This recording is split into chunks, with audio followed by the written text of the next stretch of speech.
Hello everyone, welcome back to round 2 commentary of the North American Youth Chess Championships. I am Women's Grandmaster Sabina Feuchter, streaming on both my channel and US Chess channel. Let me know where you're watching from.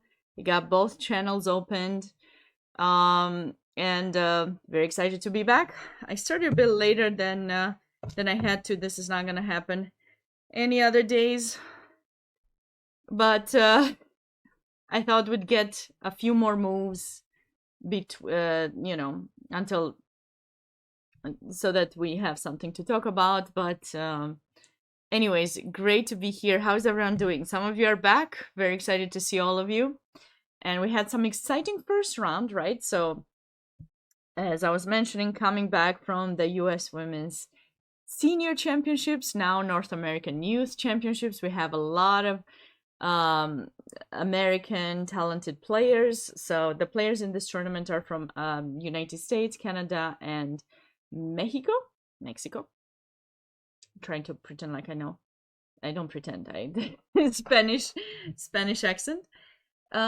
So we had some interesting games today in the morning, and now let's see what round 2 is going to bring. You guys have all the links to the games. You have the links to the tournament information. You have a link to chess results as well. That way you can stay notified, or you can follow the, if you have any players that you're looking at.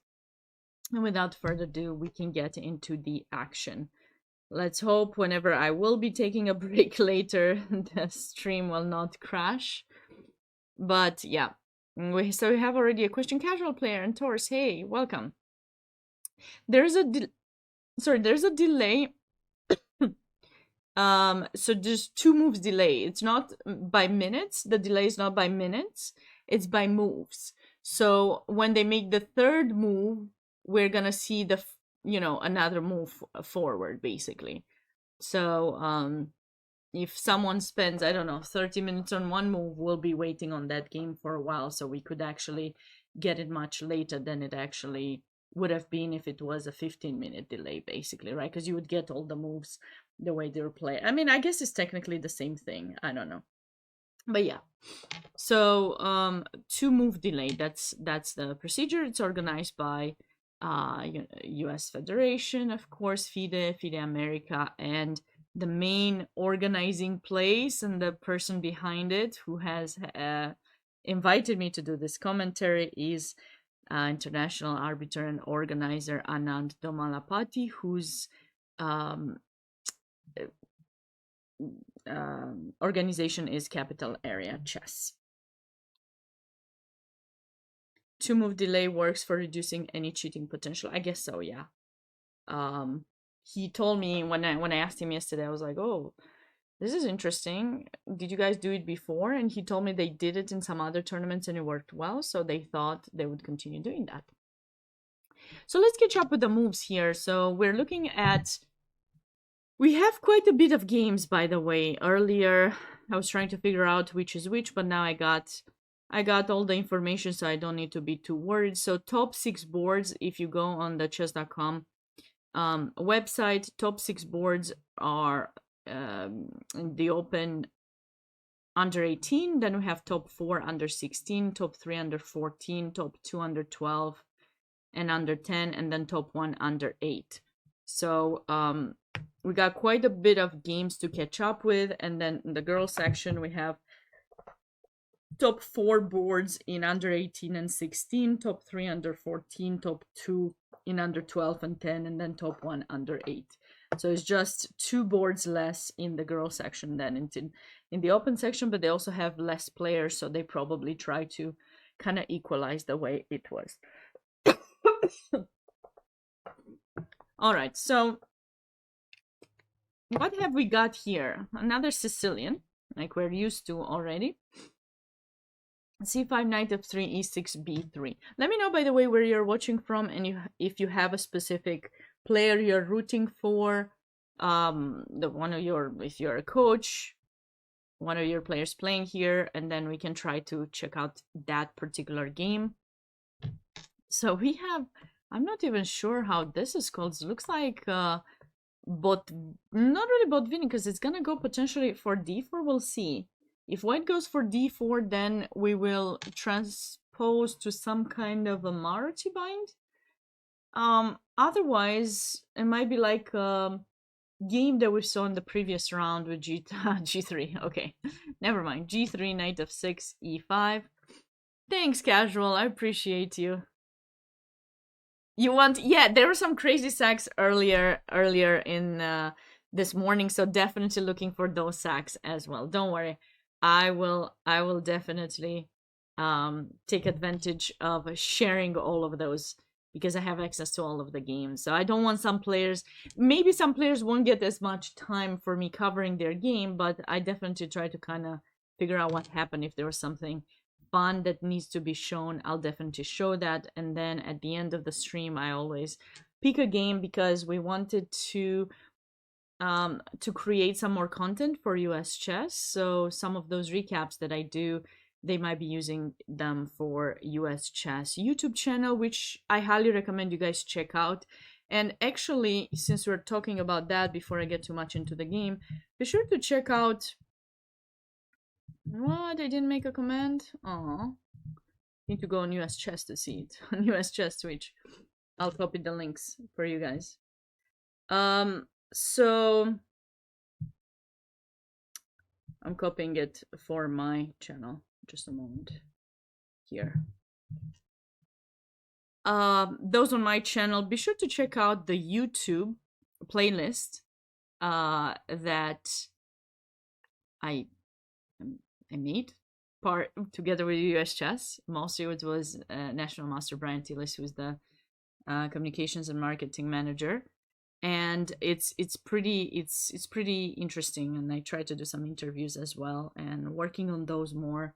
And of course, I appreciate very much that they share them on their channel. I'll share more on mine too, but it's a start, you know. It's a start to something hopefully nice.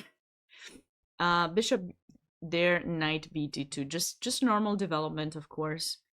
Double fianchetto Sicilian. Yeah, I guess I don't remember seeing this very often, but it's kind of interesting because you're not getting ready to go d4. I mean, you might want to go d4 at some point, but maybe not too soon to trade these two bishops. So we'll have to see. Also, h3 is something that white can consider, or maybe he's planning on bringing the knight to e4 and then just kind of have control, maybe some sacrifices. You know, with this bishop in b2, what I'm thinking for the future, if there's a way to open it up, it's definitely looking towards the king side. And now with h5 and the rook having moved, where's black's king going? That is the question that I want to find out. Is white planning to play? I think so. I think at some point d4 will happen, because when you go d4, just don't do it when you can allow the trading of those bishops. So probably h3, then put the knight to e4, maybe rook d1 as you say, casual, and then support d4. I believe that's a good kind of plan to have in this position. Let's catch up with some of the other games, and in the beginning I will be looking at the openings quite a bit, and then at some point I'll stop once I feel it's too long. So Carter plays against Shonak. Shonak is the player that I showed the game earlier. I like his morning round. Very nice positional game that he had. So we have this variation, I think it's called the Steinitz, right?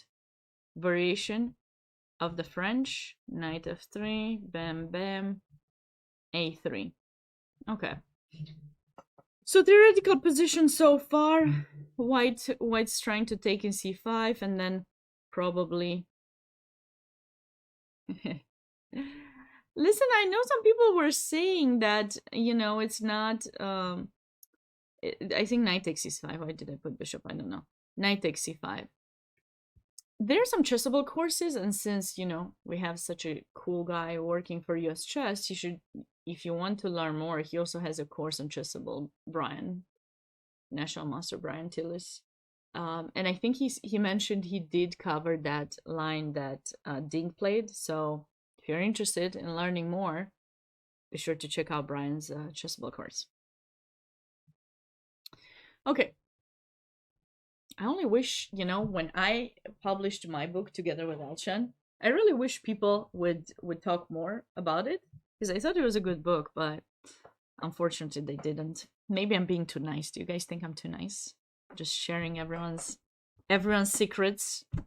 Not secrets, but like resources. Well, I don't really share mine that much. Yeah. I don't know why Shonak is thinking. Maybe they are thinking a bit later, but yeah, knight takes c5 I think is the move, right? Queen f2 and plans on that side of the board for black.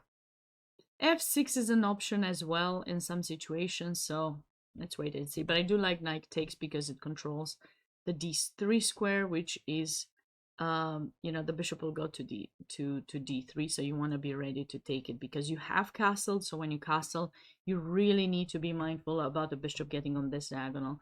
You don't want to allow too much pressure to happen on your king. You need to be ready to always meet that, and I wouldn't recommend g6 because that's a weakness. It's usually the f pawn that gets pushed, so you know. Am I too nice? You don't know if I'm too nice, you're just debating. You're still thinking about it, okay. All right, so we had in this game between Ethan Song and Matthew Guo, we had an alapin. Bishop b5 check and d4. Very normal development for both sides. Takes, knight d2. And now white is gonna put more pressure on this pawn. At least that's the plan. TBD how they do it, but probably this is the future of this game. I want to see what other. Ooh, what is this? Oh, 2 knights. Okay, this is what it was. Okay, I don't know why it looks so suspicious. Because suddenly it said queen e7, and I feel like that's a mistake. I mean, not a mistake, like, that must be a DGT error or something. I guess it's a DGT error. Why would black play this move? There's no... was he worried about some queen f3 or queen h5?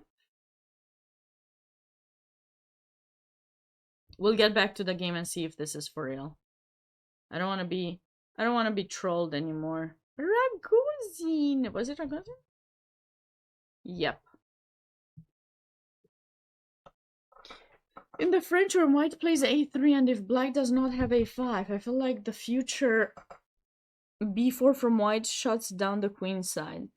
True, however, if we go back to that game for a moment to just kind of show something, the point is, though, even if you do it, yeah, you shut down, but in the same time you're leaving this this c file kind of open backwards pawn. I'm not sure.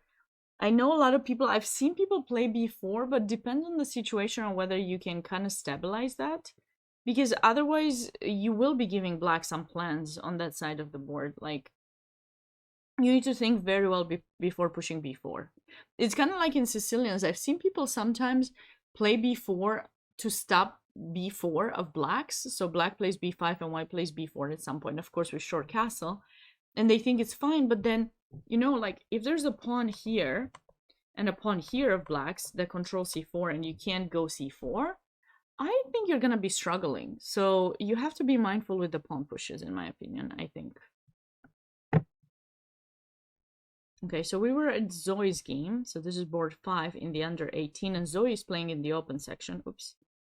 C takes d5, E takes d5, bishop g5. Okay, so it looks like everyone is choosing this exchange variation line, and then with e3, not queen a4 check, which is perfectly fine here. Queen c2, knight d7 castle. All right, bishop g3 and h3. Yeah, like everything seems quite fine in this position.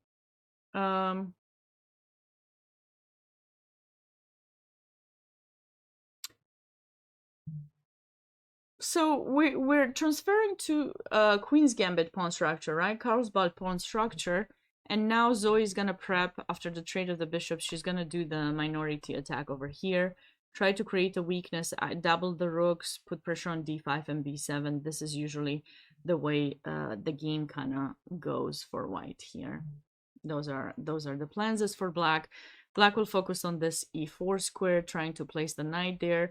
This knight in e6 may be a bit of an annoyance because it blocks the bishop, but who knows? Maybe black is either gonna attempt some c5 when b5 is played, or maybe knight g5 to trade the knight, and they just kind of focus on putting their knight in e4 and some rook lift and just trying to build up some attack on the king side.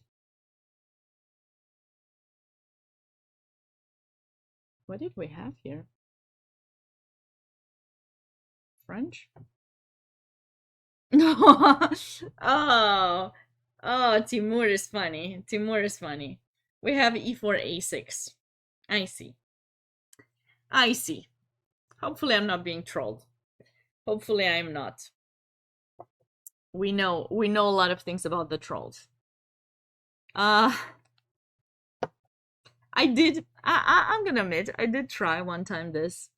You guys know it's a very famous game. And Tony Miles beat Karpov, I think. And then it kind of became, something to try for fun against some people. But, I tried it myself once against this guy that I don't know why I really wanted to beat him for some reason. And it did not go well at all. I lost really badly. I never got any space. But I attempted to play b5, after d4 I attempted to play b5, and it did not go very well for me. So ever since, I don't recommend a6. Now, of course, you can use the move to transfer to some stuff that could be good for you.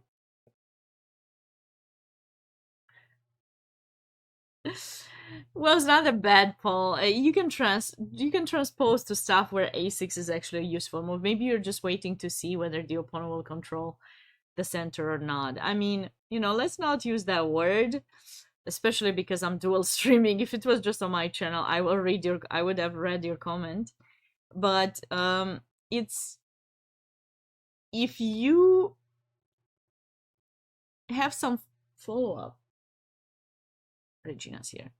If you have some follow-up, I think you can play almost anything. But yeah, I mean, it can confuse your opponent and can get good positions. It violates the rules of opening play.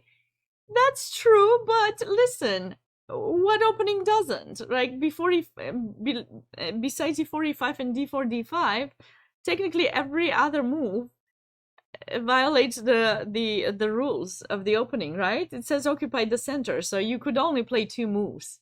The rest would be bad, right? If you think of it that way, but there are tons of other openings, tons of different move orders that can lead to very good positions, whether you're playing it with white or black. So what you need to remember is the way chess is taught is for you to build important basic knowledge of how to place your pieces. That's usually how things are going, right? So you're learning this basic knowledge, and then as you get stronger and you start understanding things better, you can understand how to balance those things, how to unlearn some things to relearn it a different way, and be able to make the difference, right? Like, why is it's kind of like a kid, as they grow up, they learn that they can maybe do more things than they could when they were younger, right? They could maybe stay up a bit longer, or maybe they can, watch a movie before going to bed. I don't know. Various things like that are changing as you get older. Is the same in chess. So you need to build that foundation first, so that you can have the right kind of mindset to compare what is good and what is bad, right? Also, when we're born, we don't know what's good and what's bad. Actually, even when you're an adult, you might not know, but that is another discussion. That's another discussion. Okay, so if he transposes to something good, which seems like he is, then it is kind of forgotten that he started with that move first, Paul, if it makes sense. Casual says Timur is channeling Carlson, and if Andrew channels, okay. No, there are a few players who have tried some a6 or a4 rook a3. I personally don't recommend it, but you know, it's a matter of preference and um, creating content and you know, having that much confidence in the game and knowing what you need to do that can allow you to make those kind of moves. Basically, I don't think I could do it. Maybe in a blitz or bullet I could, but in a regular game it would be difficult, I think, if the opponent has sufficient time to kind of punish some of those moves if you are not ready to know how to proceed further. Hi Dirke, great to see you here.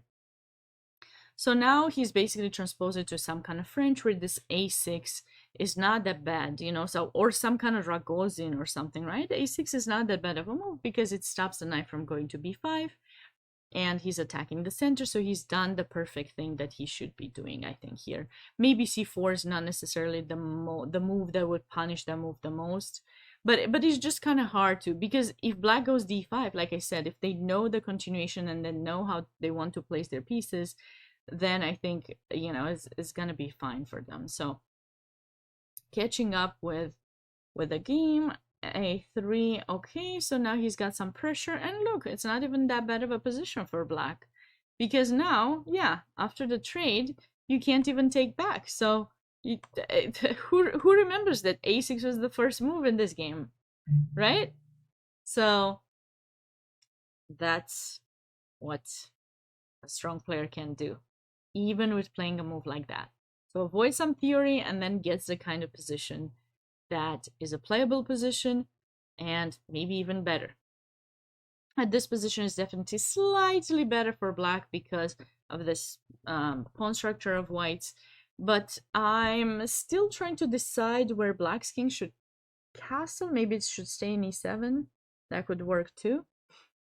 He still has to figure out that part, but from the standpoint of what he got from the opening, I think this is pretty decent.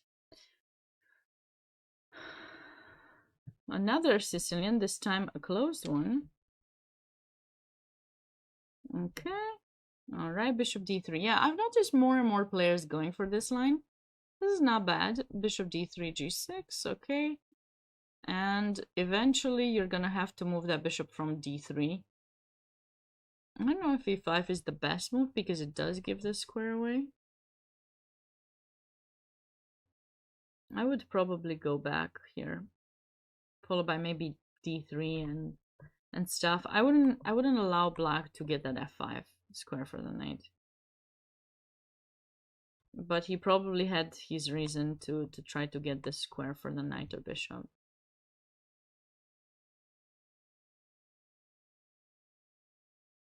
Very nice. Okay, so these moves have certainly been helping white because look at this position, right? With the bishop in front of the, oops, I need to make it red, right? In front of the d pawn particularly, and this bishop in c1 not moving, and the rook in b1 not moving. So it just seems so cramped up, right? So I make a couple of moves and suddenly, look, c3, go away. And then he will play the d pawn very soon, and suddenly, you know, white's freed up.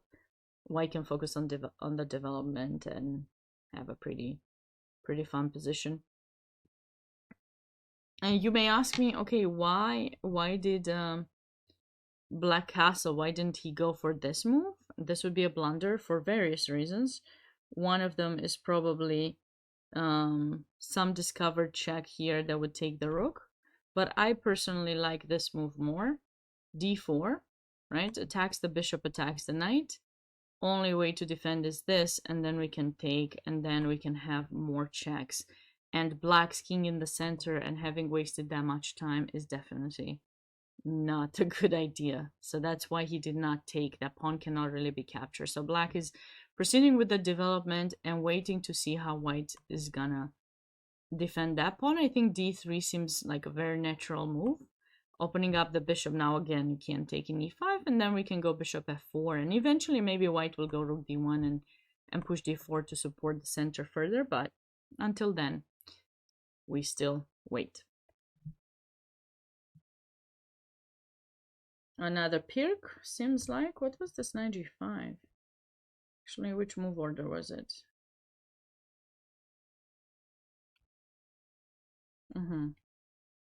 Pirk. Yeah, we've seen this setup before. I personally feel that if white wants to build up some attack on the king side, they shouldn't touch the a-pawn. You know, the a-pawn should stay in a2, but I guess they did here. And now castle. Bishop e6, knight g5.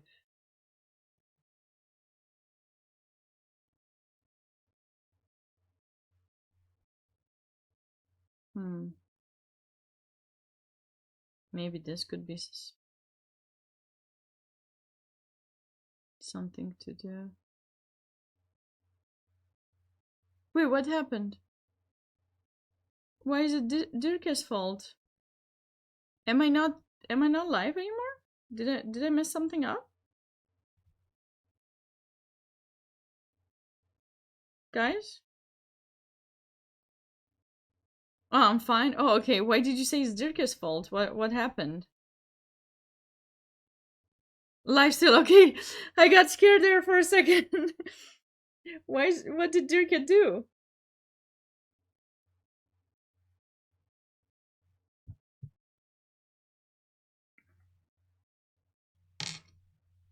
You guys are scaring me. You know, I'm so nervous because basically the way it happened is I talked to Anand, the organizer of the tournament, and I told him I will be streaming on my channel, right? And this was some time ago when he asked me. And I said, yes, I will do it on my channel. And then more recently, I've been working with Brian to try to create more content for US Chess. And Brian asked me, Sabina, could you please, like, if you can you stream it on US Chess since it's also an official tournament and stuff? And I was like, well, you know, I want to make sure, you know, I don't forget about my own subscribers and the people who are watching me, you know. And then I was like, okay, I'm gonna make you a deal. I'm gonna try to figure out how to use some restream thing so that I can stream on both channels. But I said if it doesn't work out, I will stream on US Chess, right? So I want to help us both in a way.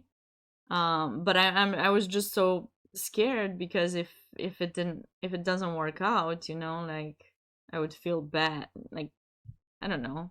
I just want to make sure everything goes well and everyone gets, you know, the support, and you know, it's still me. I'm on both, so I get the support. Basically, you guys are very very nice for being here, but I'm just saying, like, I want to make sure that I try to support the growth of the US chess channel as well, because I feel that with only 5 tournaments a year, it's hard for people to even know US chess is streaming. And I was heartbroken a bit during Panams where we didn't have many people, me and Gauri, watching the US stream, and I didn't know what else to do. I kept posting on everywhere and not much was happening, so that's why I just felt like I need to find a way to give back, because you know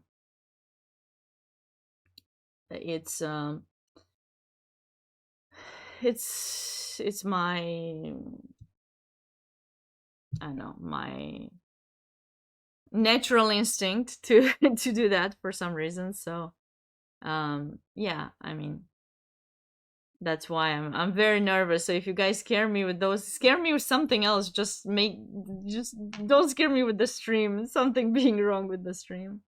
That game seemed pretty natural. Oh, this is kind of a, this was a London, right? Was it? No, it wasn't. Oh wow, it was a Cara? It looked like a London. Okay, this line. I like this. I like this for white. Mm-hmm. It could have been some kind of London too, because the pawn is on c3, right? So bishop takes here.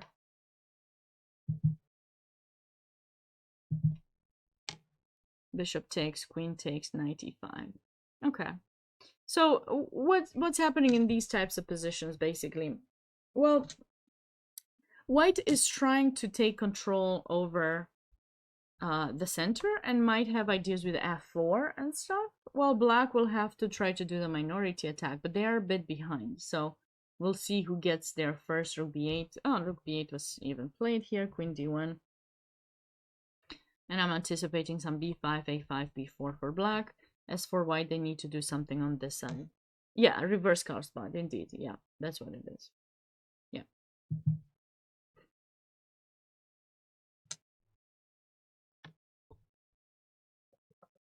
So we'll see. This game is in the under,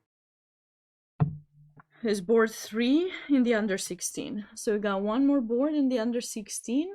Oh, Ronan, another former student of mine. Sad. I have so many former students. People must not like me. They just leave me.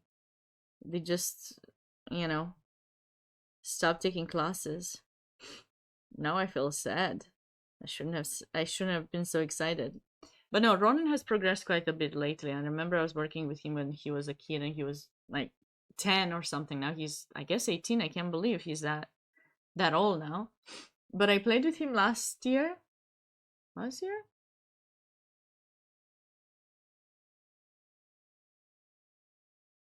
Or 2022. I can't remember. No, last year. I'm sure it was last year. In January in this tournament in DC. I think it was Virginia Open or something. And I couldn't win. I could not win. So he had progressed quite a bit. Yeah.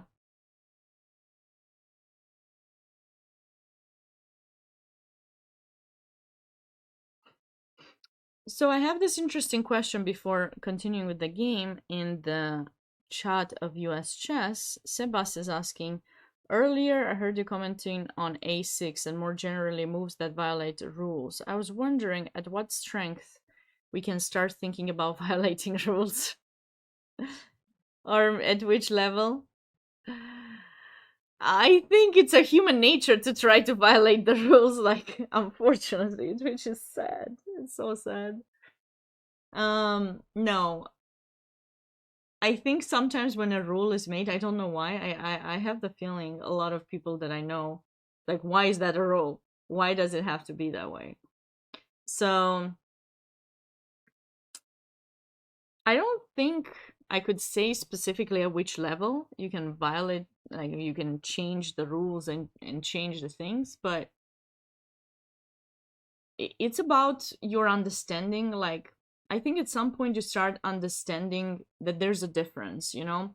If you simply learned how the pieces move and you start watching specific streams, which I won't name, but specific streams of someone or YouTube's people showing you openings like the French is like, maybe let's say Scandinavian, for example, right? Scandinavian is a pretty good defense for black, right? But the Scandinavian is what you guys know, right? E4 d5, right? A very famous person who plays the Scandinavian, and I believe is gonna write or wrote a chessable course on it and always talks about it and Team Scandi, is International Master John Bartholomew. So he's gonna tell you, play this. Now, you need to occupy the center, and you shouldn't take your queen out early. So you're gonna look at this and you're gonna think that the rule, that whoever taught you the rule, was wrong. And this is right. Now, I'm not saying that the rule is wrong or that this is right. I'm just saying you get to a point where you understand what's the reason, what do you get in return. When you first learn to play chess, it is hard to assess the differences. It's like a scale, right? So you give up the center, you take the queen out early, that's one side of the balance, and the other one, what do you get in return? You're getting maybe faster development, a good setup for the pieces.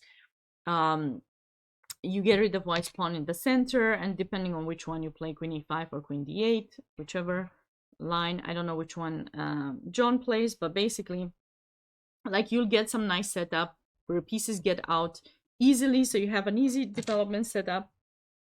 This bishop goes here to pin a knight in f3, and then you go e6, and you got your setup, you get your pieces out, nothing is hanging, and you can focus on a good development. Like, it's not crammed up, right?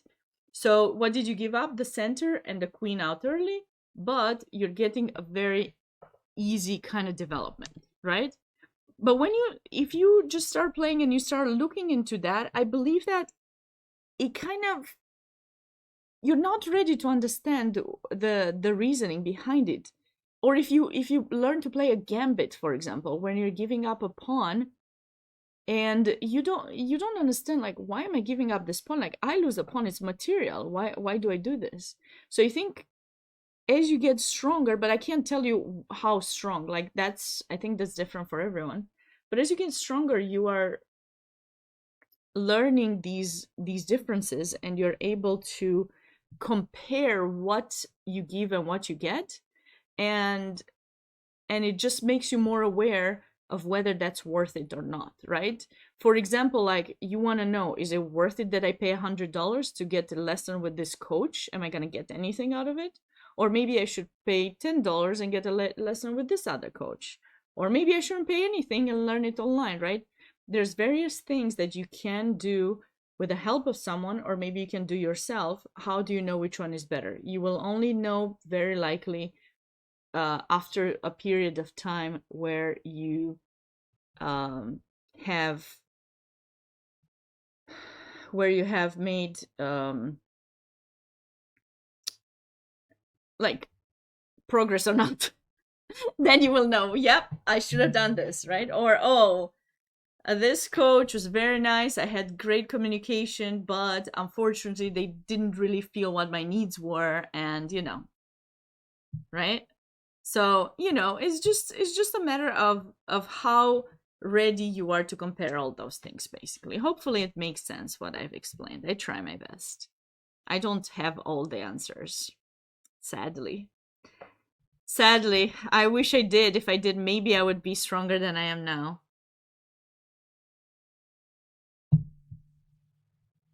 Yes, yes. Yes, Sebas. So Sebas is saying, what you get in return if you mess up, like you change the rule a bit, is harder to assess, so it takes more time and understanding of the game for the reasons to do it. Yes. Chai time? Aw. Okay, casual. Well, hope to see you back soon. Good that you told me when I take a break. I made a mistake. My chai, I thought it was too strong, so I added more water, but now I added too much extra water. And now it's like water with a bit of chai. I'll have to make more chai later. So hopefully that makes sense. Sure. I try my best to explain those things, and you need to know also, now that I explained that, now don't just say, okay, I won't watch this streamer anymore, or this YouTuber, because they are showing an opening that I shouldn't play now at my level. No, not at all. It's not about that. It's about understanding that some things might just not be right for you at that particular moment. Because you are not ready. Like, if you play a tactical opening that you have to calculate a long time, right? You might not be ready because you don't have that visualization of the position as developed as others. So that's why that specific, opening may not be for you. Okay, if something happens, I know. Dirke is Dirke's fault. Got it. Sure.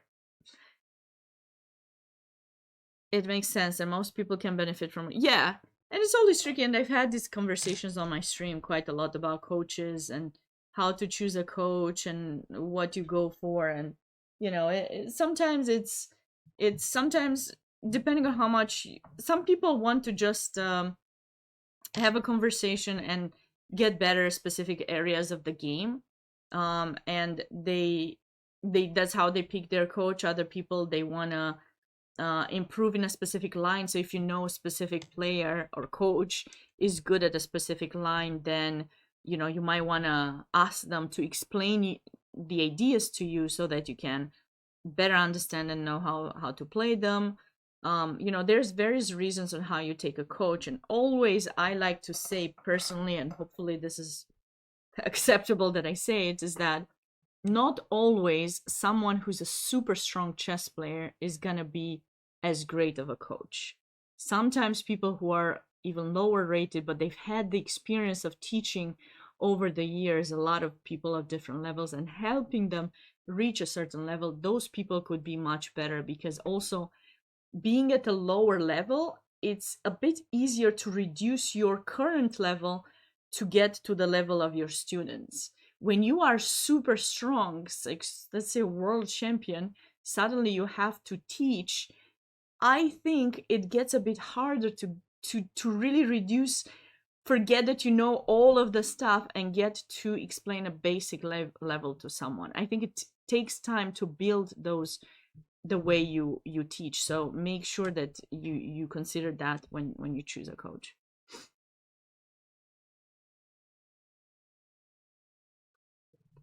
Okay, let's get back to this Ronin game. A4 stopping b5, very normal. Black still plays b5. Why? Because now basically if you take, it's a blunder, pawn takes, forky, right? So white thought he stops b5, but in fact he does not. So maybe that move is not even necessary. I think queen c2 would have been just fine, or maybe b3. And if b5, you just go back queen c2 followed by bishop b2. I think a4 might have been a waste of time, but we'll have to wait and see. Queen c2. It can't be damaging anyways, because black's not going to take in a4. So, but I personally would have played b3 because I think white needs some development. Yeah, I think so, Finver. I think so. But there are some that are really great. Like, personally, to give you an example, of someone that I really like watching myself and I can understand a lot, it's Fabiano. I think he just has Fabiano Caruana. He just has this very nice approach of explaining things that seems so easy and nice to listen to. But other players might not really have that charisma to explain it to that. It's not about charisma, it's something else. I don't know what it is, but it's just, you know how they say in French, je ne sais quoi. Here, knight d2, and b3. Okay, so white eventually got the kind of pawn structure that I was suggesting. The bishop, oopsie, definitely not there. The bishop will go to b2. This knight probably to c4, rook c1. And, we got this backwards pawn there. I'm not sure if b4 was necessarily the best move, the best choice by Ronin, but it will have to do for now. Bishop f6, okay, I like it. And we are in this position now. Moving on to the next game. What have we got here? Some French. Oh, I haven't seen... Okay, so one of my students who's playing in this tournament, I was testing her out the other day about what she would do against the French, and this is a move that I haven't seen in a long time, but I remember growing up, you would see the close French with knight c3, with knight d2 or d3 knight d2 or something, right?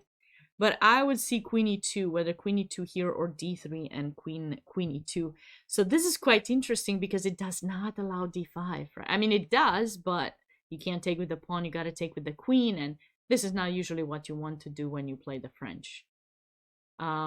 So it looks like it transposed to a Sicilian where the queen in e2 might not be that greatly placed. But okay. I don't even know what I would call this. Alapinish? It's not really Alapin because like the queen is in e2 and now black is like, nope. Okay, so here's another example, right, of respecting or not respecting principles. Look at that. Black played e6 and now he plays e5, right? So normally you shouldn't move the same pawn more than once in the opening. I mean, not too many pawns, first of all. And then the same one? I mean, what's that, right? But the idea is basically that you are trying to stop a threat that white is, trying to get to, which is d4, get space and everything. So you're saying, yeah, I'd rather go e5, waste a move. But I know you won't get those good positions with control over the center and such, if it makes sense. All right. G3, G6, bishop development. Rook d1, knight e7, and now white proceeds with the development. Now with the setup like this, what's cool about the position is that white has pressure here, which means d5 is not so easy to play. And white will also open up that bishop in case you choose to go d5. So I think black might choose to go for some f5 later on in the game, but TBD. Okay. So I don't know. Do you think white will go back rook f1 and try to go for f4?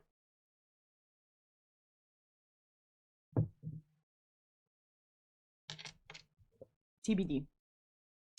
Oh wow! Wait, what's going on over here? Will Morehouse. I remember Will. He's played in some other tournaments, and this is board 12. So this is board 2 in the under 14. Normally, hopefully, if I got it right. What was this? Because these kings are central, unexpected. The unexpected. Okay, French. Bam, bam, bam, bam, bam. I haven't seen this line in a while. Like usually people go bishop d3 and then they take an f6 or something.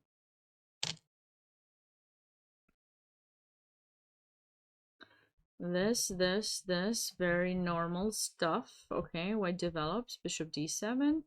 Everything seems... What? Why is that a mistake? What should black play? Queen takes? No. Why does it say mistake? Oh my goodness, this is... You're gonna like the next move of white's.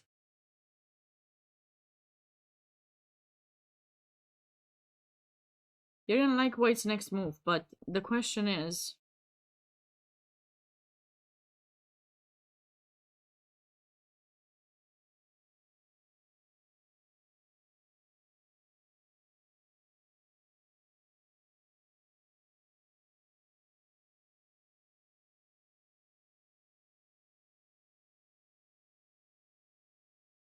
What was a better move for black here?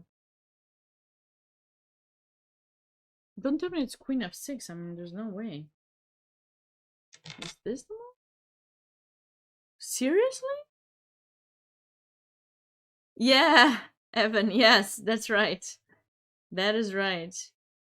What? This is the move? This is suspicious. And yeah, after pawn takes, look at this beauty. Bam! Let's go! So beautiful. So beautiful. Wow. Bishop takes f2, because obviously if you take, I'm not sure exactly where the mate is. There's no mate. There's just a checky and takes this bishop. So white wins a pawn. So bishop takes f2, not to lose the pawn. Okay, king f2. Pawn takes. Okay, so now you didn't lose a pawn, but your king will remain in the center. And that's how we got that position with the rooks and everything. But yeah, king f1, lovely. Because you want to make sure black does not capture here with check. So king f1. And now rook d4. Okay, white is definitely better in this position.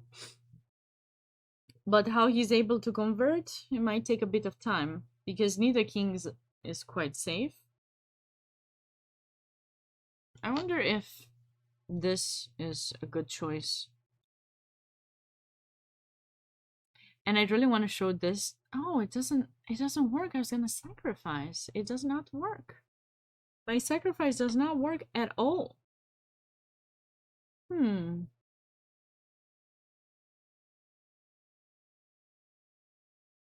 Okay. Well.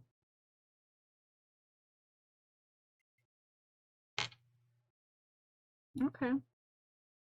Well, then I don't know what Will would choose to do. But Gifan has definitely defended quite well there. The knight takes e6, beautiful line. Let's catch up with what have we got here.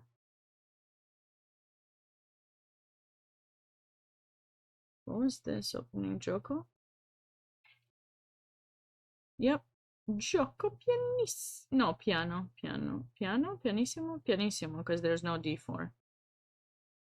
Okay, this is quite theoretical. h3 to stop bishop g4. Rook e1, and now white saves the oh, it did not save the bishop. Okay, you can take here, you can go knight f1, you can go bishop c2 if you want. You might allow d5, but there's a few things that you can do with white. But looks like white decided to bring the knight to g3, and now I'm a bit surprised that white didn't take with the queen. Was he worried about d4?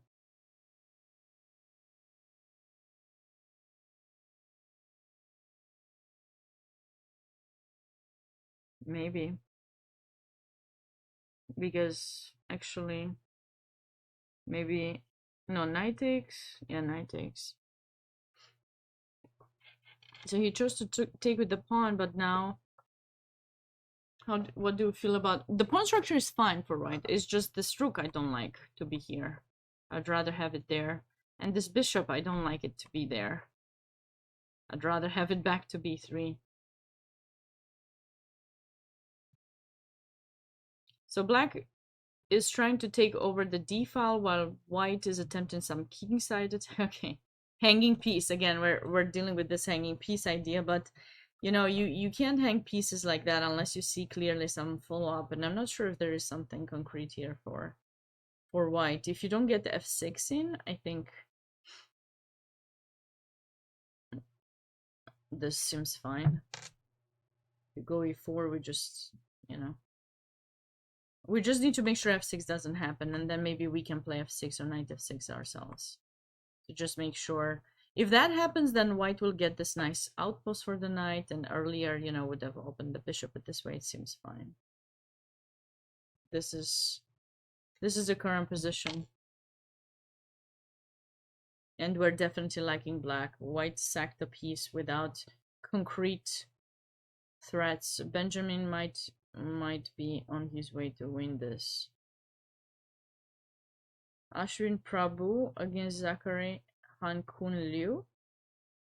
So white is down an exchange, but he's got a pawn for it. And this was a... no, one of these canal transposition to Maruti bind. F3.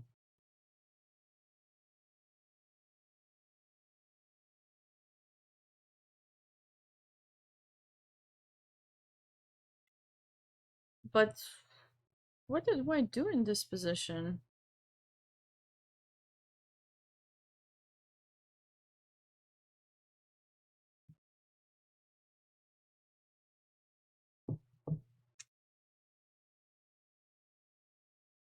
I don't know. Is this the move? No.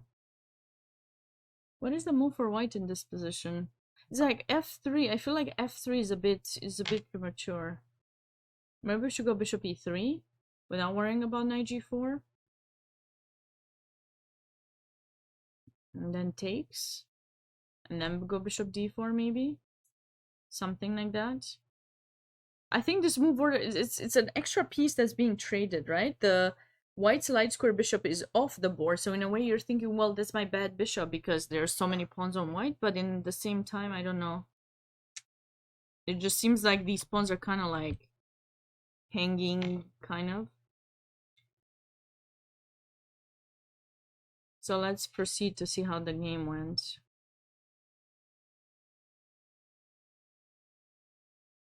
Yeah, so he lost an exchange. If you take in c8, now you lose a piece. First in between move, Zug, and then taking that.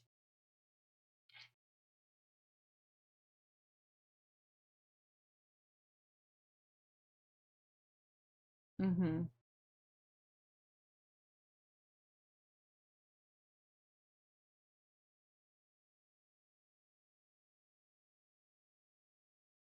Yeah, okay, maybe white will be able to hold on to this. I don't know. I think as long as you don't blunder something like this, right? I think Black needs to find a way to get the rook activated. So maybe move this one first backwards and then attempt the activation of this one. Seems to be the thing to do. When you have an exchange up, you always want to make sure that you consider ways to activate your rooks, because that's the only way you're going to show the power of your piece versus your opponent's piece. This game is quite balanced right now. 6-6 trades back. Okay. What have we got here? Some King's Indian. These positions, looking at them, they seem quite balanced. Here I see some blunders. So this was some Caro-Kann. Oops, sorry. This was some Caro-Kann, and it looks like white is focusing on a kingside attack, but black's attack is a bit slow, but okay. These question marks are kind of not serious. Okay, so that kind of concludes the first recap, but going through to catch up what happened in each game. I didn't see many changes in some of these last games. That's why I didn't go through the entire opening. And I think it's time for us to get on to the girls section. So in the girls section, top 4 boards are under 18. So let's catch up. Jasmine is playing against April. And we have another French defense. This is a line that I see quite often. Bishop takes is an alternative for black, and then usually you play c3 or you play c3, bishop d3, and so on. G takes f6. I was playing this line with black myself, and then with f5 chase the knight away, bishop f6, and try to put some pressure on d4, and then you see whether white castles long, which very likely they will, and then you'll attack with c5. But here knight f3, queen d2, b6, d5, bishop c4, e5. Okay, this is quite nice for white. Black needs to get this knight away to take the queen out in castle, but I think after this there's a big chance that b4 will be very unpleasant. So I'm not sure if I actually like what happened here with the knight in d7. I'm not sure I like that idea. I've seen in the past a6 b5 or b6. And Morozevich, when he was playing, I think that's how he was going. James, hey, should white trade on f6 in that opening? Yeah, that's usually the main thing that white does. But they take with the bishop. They keep this knight because knights usually tend to be really good attacking pieces, so that's why they keep the knights on the board. They don't take, even if bishop takes f6, they don't take that bishop. I mean, you could, but no. But here I'm definitely liking white's position, because with these pawns, when you have pawns like this is very important, this kind of pawn structure, okay? When you have this kind of pawn structure, you need it to be like this, protecting each other. And you need to put your bishop over here, okay? Or knight over there, something to come through f6. This, I don't like it at all. Maybe even c6 could be a move here for black to control. But definitely not the way this was played, because this is definitely so comfortable for white. Like, if I would get these positions, I'd start playing e4. I think. Or not, I don't know. Maybe I'm lying. Who knows? But yeah, and now rook g8 was played, seems like. And I think Jasmine can just castle and knight f5, and yeah. At some point. When I say castle, I mean long castle. The king will hide to b1, and then this she can even do something like this on f4 and just take advantage of black's bad pawn structure. Wow, we're already in an endgame in this game, which was a Sicilian. Check over. Okay, queen d3, Okay.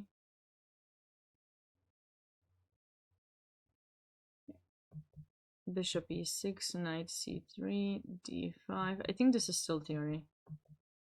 This must be theory because everything got traded. But we have a bishop pair versus bishop and knight.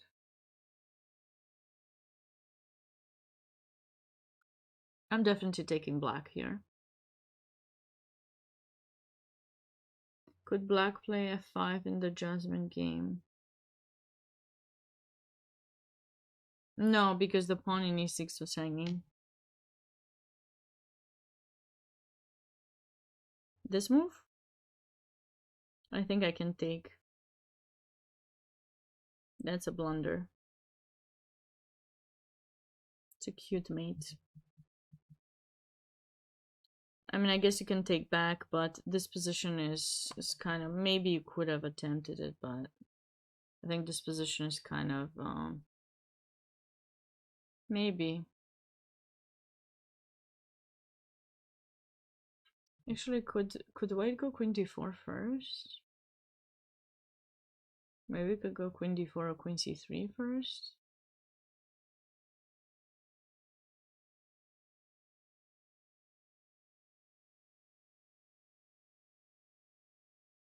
Oh, this is,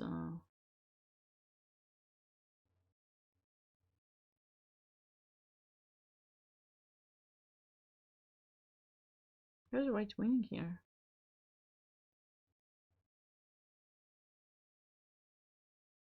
Knight g5 maybe?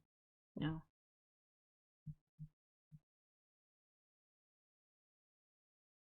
It could have been, yeah, but it's not so natural as a, you know, because the king is in the center and there's just too many scariness with the king there.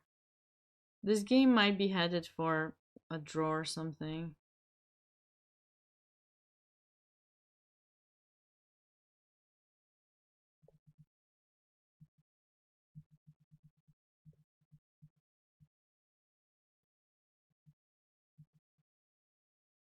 Okay, this is a very natural setup for white in this Nimzo. Castle, takes, and it's kind of like we played the exchange variation of the Queen's Gambit, and I don't know about that move, but I've seen plans with f4, f5. I don't know if they work right away, but that could be something for white to envision. Just try to get more space there, and like rook e1, king h1 also can work, and then f4. Like you want to try to do something on the king side for sure. Oh wait, there's knight b4 too. My bad. Maybe we should play a3 first. Oh, but wait, is this working? Mm. Mm-hmm. Ouch. Ouch, I fell for it. Actually, this bishop d6 is quite nice. Because yeah, that's the threat, which I totally forgot about for a minute. This threat is yeah, pretty tactic. You always have to be mindful when you don't have a knight in f3, you always have to be mindful about this and the discovered attack. Always, always, always.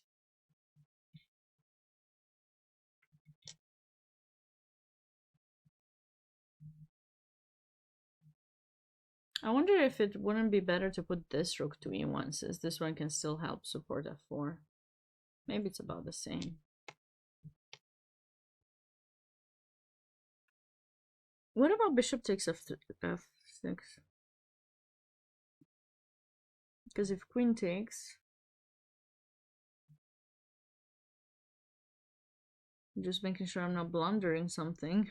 but but I thought I'm blundering something, but you know, after this we can just go back. And if you go g5, okay, you're weakening your position. I mean, you can play, but you're weakening your position.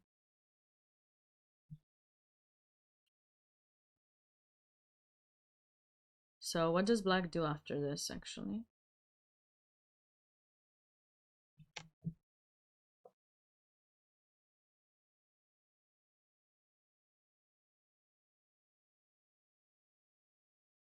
Maybe queen h4, and if you play g3, I think we can take. So black is getting the pawn back.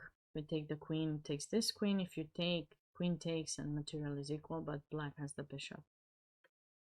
Okay, so this is still a game. Anything can happen for both players. Oh. This brings me sad memories. Hi, Aliat, how are you doing? Oh, yeah, this brings me such... How did today go? So far, so good. Internet's been going fine. Stream recorded properly. There's voice. For now, it froze at some point for a moment and I had to start back, but for now it's going all right. I hope it will do the same the whole week, because I'll be here with you guys, and I know you missed my streams. You must have, because, you know, who doesn't want to see me every day, right? I know, I can think of a few people who want to not see me every day.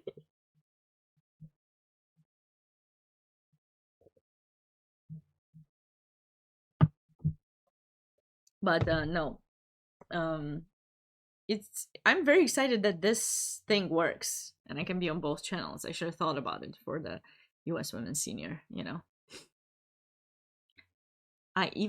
So I don't know if it's allowed or not, but you know how since I stream on both channels, I usually bring my cat, right, on stream. The question is, how much am I allowed to bring my cat on stream? How much? I don't know. I did not ask for permission.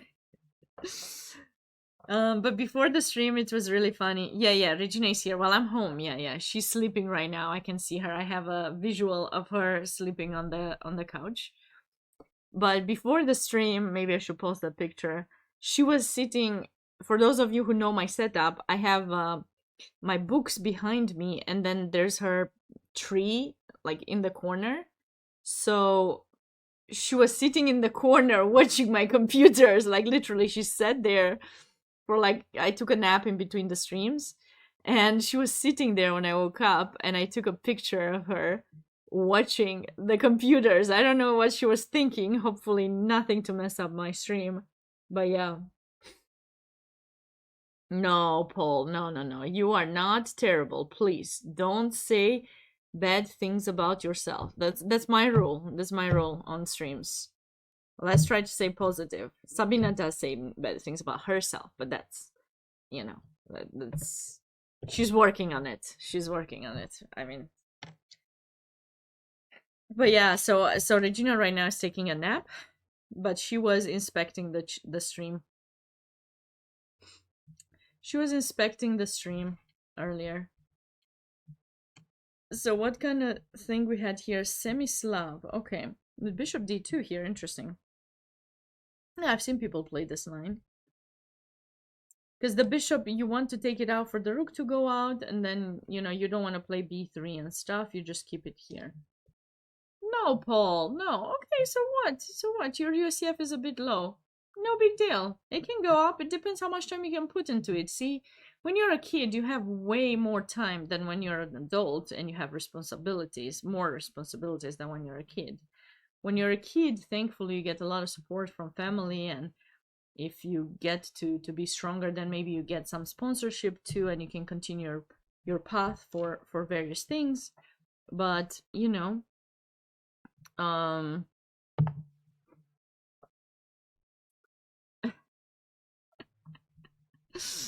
Finver is making chemistry jokes. Yes. Well, we need to have some positive. I don't know. That joke can be interpreted in so many ways. I don't know if I should read it. What was I saying? So kids have way more time, right? When we're adults and we have responsibilities and we have to coach, like my rating went down. I was close to 2400. What should I say? Like I went below 2200. So But I know the reason. I wasn't admitting it to myself for a long period of time, and then I did. So the reason was I simply didn't work on chess because you have much less time because you have other responsibilities. But if you put in the time and you work and you improve, you know, the thing is, don't compare yourself to others. It's so easy to say and so hard to do, but try to see a progress within yourself over a period of time. And if you have seen that progress over a period of time, then I think you're on the right path to progress and get better. You know, when we compare ourselves to others, there's always going to be someone better. I think always, or someone who can do things better than we do. That's why I think it's important to learn not to compare ourselves to others, and just, if we want some improvement, we need to spend in the time to be able to do that. Hi again. You will start comparing yourself to Magnus and Gukesh. Sounds good. Sounds good. I think that's the first step to improvement. It's definitely the first step. Yeah. Just look at yourself, how far you've come in the past year. And if you didn't come far, you actually went behind, then get something to say, hey, what have I done wrong? What is it? Why am I not progressing? Why is my rating going down? Why this and this? What are my weaknesses? How can I improve? And that's what you have to do. Unfortunately, when we tell ourselves all these negative things, we stop ourselves, I think, from progressing. And we not just stop, but I think we put ourselves backwards, because it's just this negativity that takes away from the actual focus on what's important, which is you to get better. So, trust me, I know, because I've lost a lot of rating. And it's going back. I was looking at my, so if you search for my name and you check my FIDE list rating, you will see the past year that I've won. Like, I was 2169 last year around this time. Now I'm 2222 FIDE. I'm talking about USCF. I don't know. Still went up like 70 points or something. So I was like, okay, I couldn't see it that moment, but now I feel good. I did something this year. I did something good for myself. I actually did work. And if I were to compare myself to some of these kids these days, well, then I would probably stop playing chess, because that would not be good. Back to this position, because I started my thing and then I got distracted. Maybe I do have ADHD, who knows? But I had a game when I was a kid, and I got my bishop stuck in b7. Exactly with this kind of idea, c5. And I lost the title of champion under 10 or something, 10 or 12. I forgot what it was. Only 2 times in all my career have I lost, like, not gotten gold in my age category in the Romanian championships. That was 1 year. And then the other year was, I think, under 18 or under 16 1 year. No, I think it was under 16, yeah. Or 18? No, it was under 18. There was a year that I thought I would win anyways, and I didn't prepare enough. And then I lost to this girl, and then I drew another game, and then they did the small, like, the top 3 players. We shared, I think, first place. We all scored the same number of points, but the girl who beat me scored 1.5 out of the 3 of us. The other one drew both of us, so she scored 1 point, and I only scored half a point. So that's why, I lost the title, and yeah. But this game, I don't remember exactly how it was, but all I remember is that this bishop, that's why I always, whenever I play some defense with black that would keep that bishop restricted, I try to find a way to get it out fast. Was there a famous Capablanca game where he imprisoned the opponent's bishop? Yes. But it wasn't the bishop in b7. It's the famous game between Winter Capablanca, where Capablanca just goes and takes here knight, and then there's a white bishop that gets stuck in g3. Maybe that's the one you're thinking about. I'm not sure. So this position is definitely way more comfortable for white. Black should definitely not play b5, but I'm not sure how she can get out of the way here. It's not so easy. It's not easy at all. It is not easy at all. Yes, Winter Capablanca. But basically, with today's engines and stuff, that game could have been kind of saved, I think. But yeah, for that time it was tough.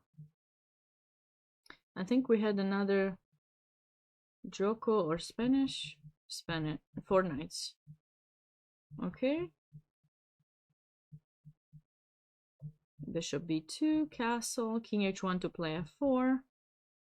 Okay, knight e2 not to allow the capture, and actually white could be threatening some c3 d4 at some point. Why f3?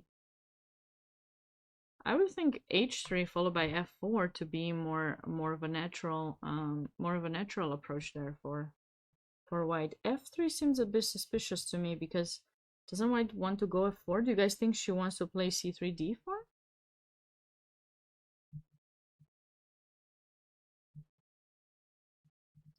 I'm a bit interesting.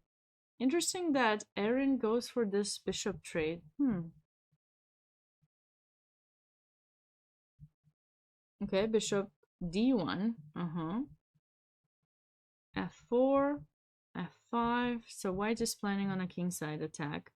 It's not gonna be easy, but black is doing the right thing. Counterattack in the center. When your opponent attacks you on one flank of the board, you need to find the right way to counterattack in the center. And that's exactly what black is doing here. Queen d2. I will have to wait and see whether there are a few famous games in this kind of pawn structure. White needs to move the knight to go g4, g5.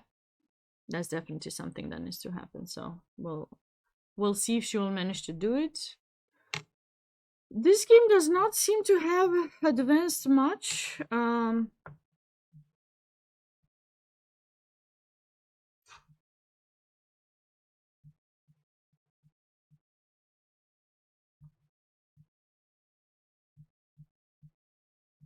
Okay, this must be theory. I don't know it very well. This gambit, Scotch gambit. Maybe it wasn't. And Chloe's the pencil girl. For those of you who were here earlier.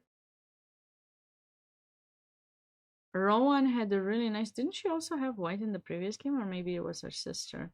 What opening was this? Oh, dragon. Okay. Very, very aggressive player. Queen e1, a5. Okay, this is theory. This is a mainline theory in the dragon. Bishop g. I don't know how it's played though. Wasn't it bishop here, and you're winning the to win the exchange? Do you guys know this line?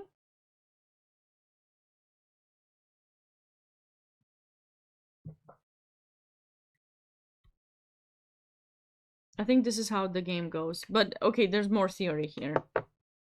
But I think this is what white usually does. So this is not something I'm familiar with.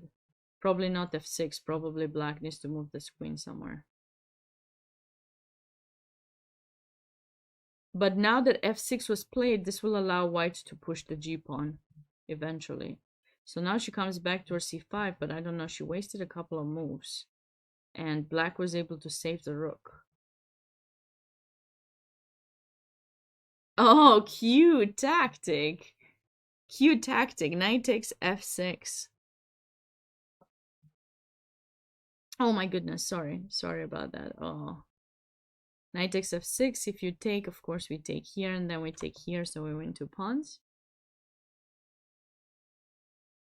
And then king f7, the only move. And now black's probably gonna recapture like this. How do players get selected for this tournament? I think anyone has the opportunity to play. There's a list of players who have the right to play if they won it last year. But any player from US, Mexico, and Canada could have played in the tournament, provided that they're in that age category, right? Because as I told you guys, it's under 8, 10, 12, 14, 16, and 18, boys and girls separate. So as long as you are in that category, you can play in it.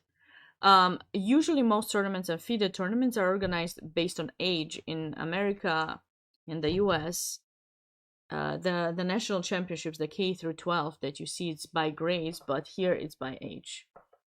So as long as you're within that age, you could have registered and played. And of course, there was an entry fee and everything. And yeah, some players, it's their right because they won things. But yeah. So we'll be back here to see how black continues. Ooh, this looks like queen up already for white. What was this? Another French. Looks like we had quite a bit of French defenses. This here's the a6 that happened earlier. No. This is not a closed tournament. You can. I put some comments there. Let's see. Was it this one or? You can see the link that I just posted is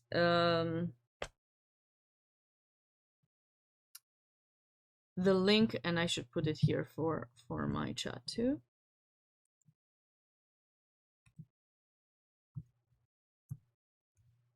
This link that I'm just posting right now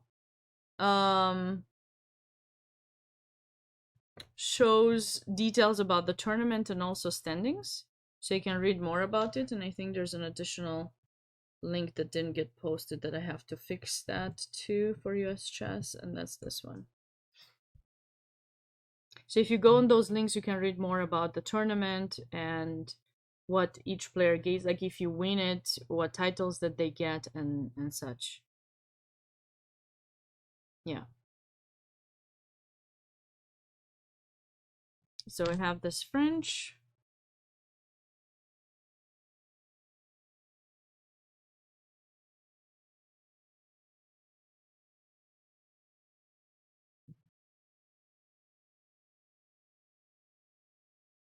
Knight g5, h6.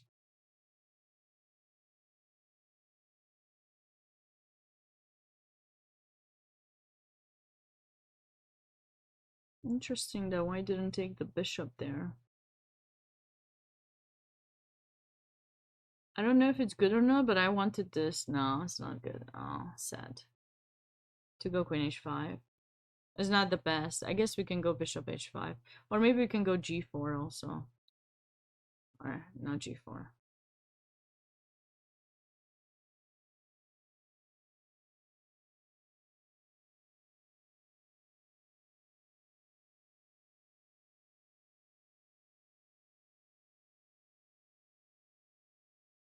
Something that helps opening up the position. Knight here? No, that can be just captured.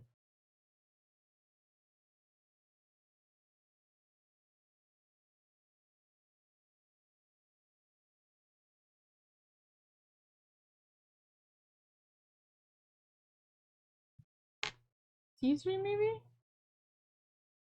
No. I feel that white has something here because of the pawn structure to try to stop black from castling, and I really want to go bishop d5, but it looks like it's not the most ideal situation to keep the king from away from castling. The problem after this is that no, I guess maybe we should just do it. Comes here and then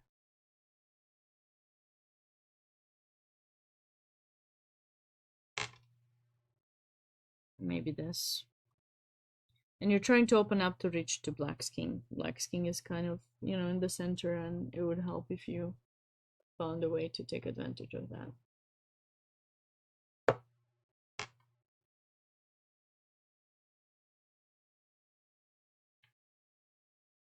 Oh, okay, she did go for this line. Oh, I see. Okay, but it wasn't the best.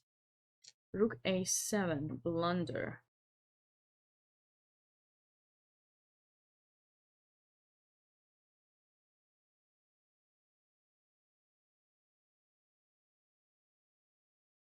Oh. Oh. Oh, this is tough. The queen got trapped. Oh. Very nice find by him. Oh, I love this. This might be a game that I'll keep in mind for my game of the day. I totally missed rook f4. So what should black play here after queen d2, because the queen is trapped? So how much material do we have?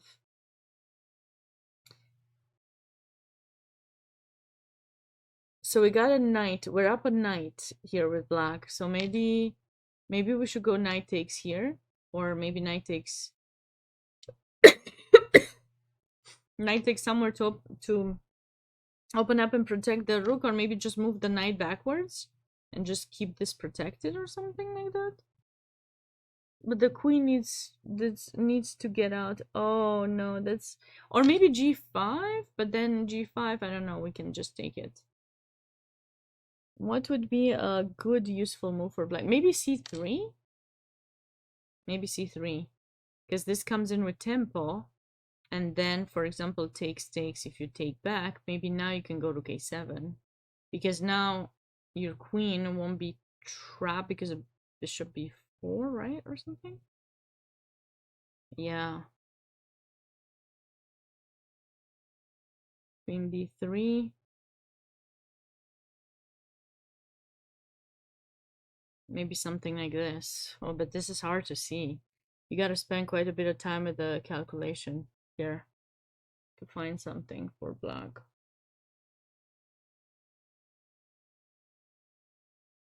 Definitely, yeah. Beautiful find, beautiful find. And I think this game is approaching the end, because like I see 0-0 on black's clock, so very likely this game is over. It's gonna be over soon. Extra queen for white, not so much to do. What about this game? Did we have another French? This is the French round. The round of the French. Why is f6 a mistake? Does a weaken e6? Is there a sacrifice here that could work? No. No, black is fine. I guess you just go back. No cause for alarm. So black had, no, I mean, it's not that bad. It's not that bad of a move. f6 is not that bad. It's quite typical actually. So usually you want, with white, you want a knight to land on this position. You want a knight. If they take, you want a knight, because the knight attacks there, creates a potential discovery. You can threaten some knight f5, get this out. You know, that's what you want to have on d4, not a bishop. Knight takes d4, okay. And we need the dark square bishop. I know this is the bad bishop, but we do need it because we've pushed a lot of pawns forward, and that bishop can be in danger. Bam, bam, bam. Okay. Castle, and this is the position we have so far. I mean, white will have some pressure on the king side. Now b4 is threatened, by the way, I think. b4 chase the knight away, so you can kind of, if it goes back to d7, you can get this pawn. So we'll see how black chooses to defend there.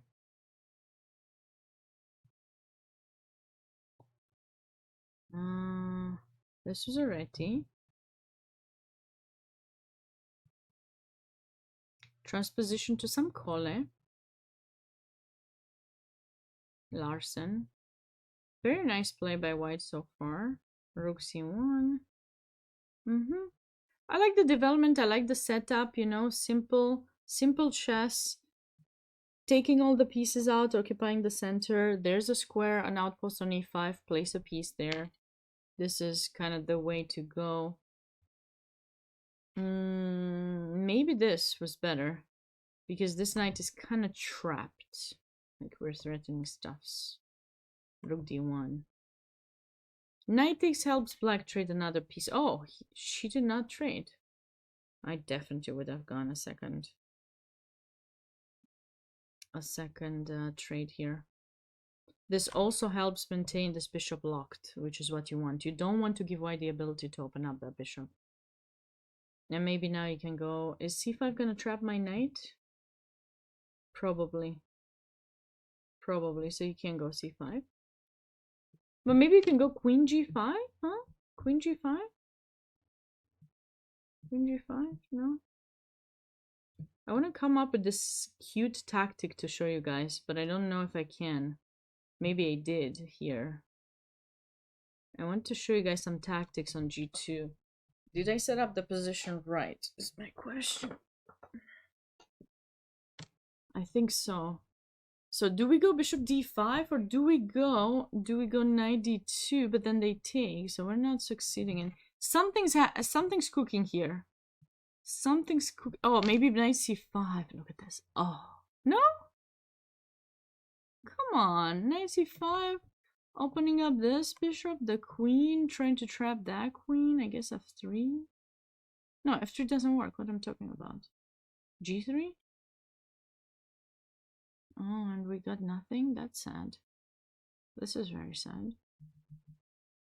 What is black's best move here to try to get some winning ideas? What do you guys think? Oh, knight takes f... No. Knight c3? Knight c3. Oh, look at this gorgeous idea. Knight c3. So nice. So nice. Putting pressure. Well, threatening mate. And the bishop. So if you take, now we take checky.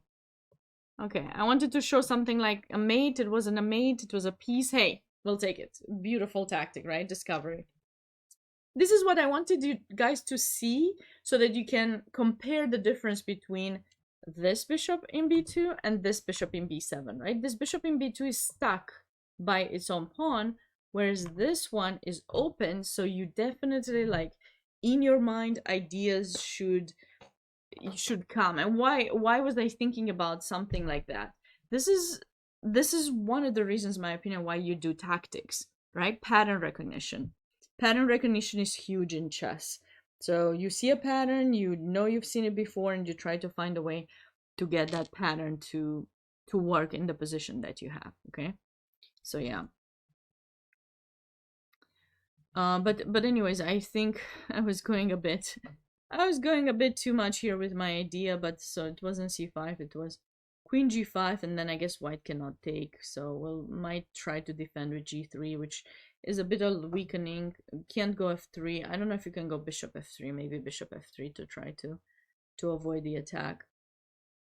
But this is what I think should have happened. Instead, black played c5, which allows white to maintain this bishop opened. And she did. She took there, and now bishop f3. Not takes, or rook d1. I think this is a must. Takes or rook d1. I mean, bishop f3, yeah, supports the knight, and then it's not so clear. Even maybe, how bad would this move be? I think this is fine. And now we can take free pawn. Always want free material. White seems to have missed that opportunity, and now it's another game. It's slightly better for white for sure. Oh,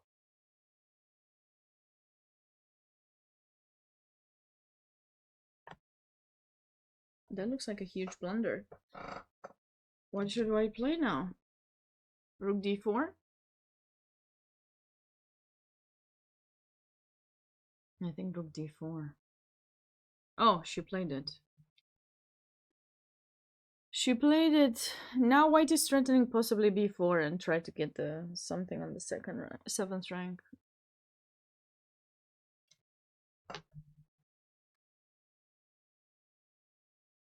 Yeah, this rook will be unpleasant now that b4 will happen. Rook d1, white takes control over the file.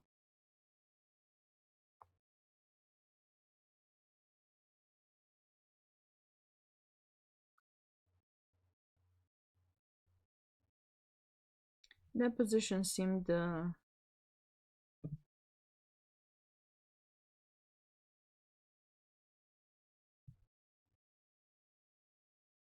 seemed uncomfortable for black due to these underdeveloped pieces. You know, just need to find the right way for white to improve.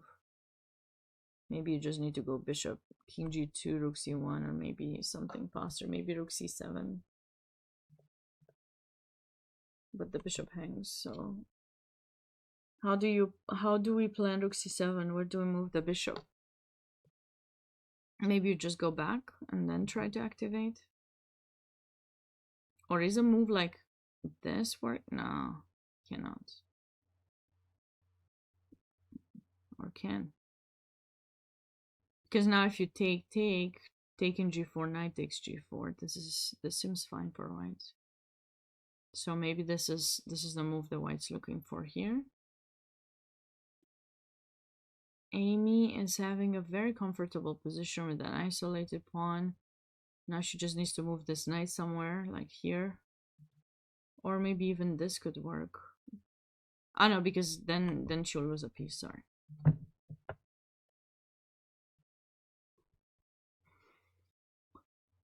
What is white's best move in this position?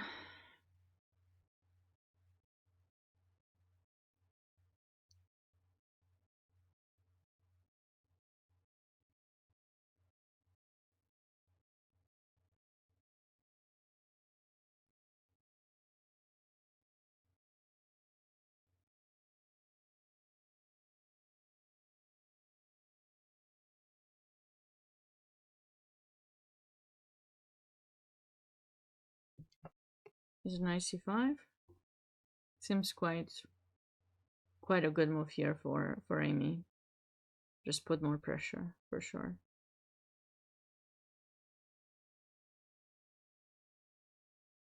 We have another Sicilian here.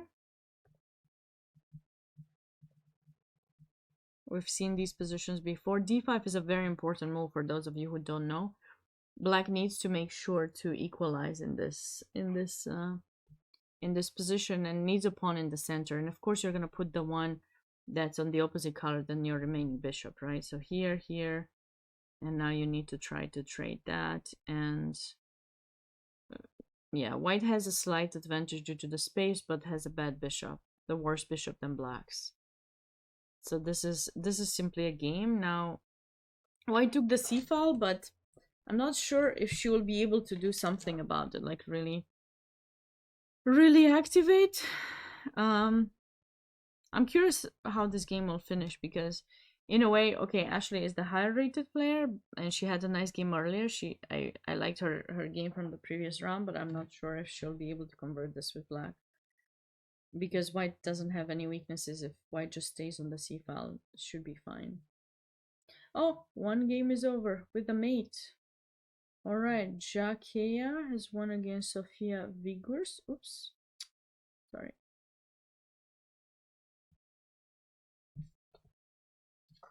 You're back. What's the situation? Catching up with the girls section right now, and then I'll be taking a short break to make some. Oh my goodness, what was this? Vienna? The Vienna delayed, I think it's called, or something. I always told my students to be super mindful about this, you know, like I think you need to go knight h3. Or maybe it doesn't work. Oh, is there queen h4? Yeah, shoot. Ouch. Ouch. Okay. Okay, so what is white's only move here in this position? Is it d4?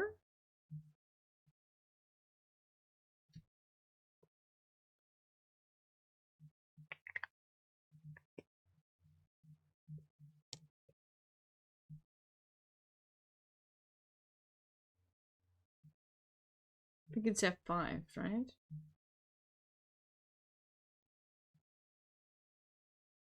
And then this, I think there's something like this. Very, very crazy. I'm not sure.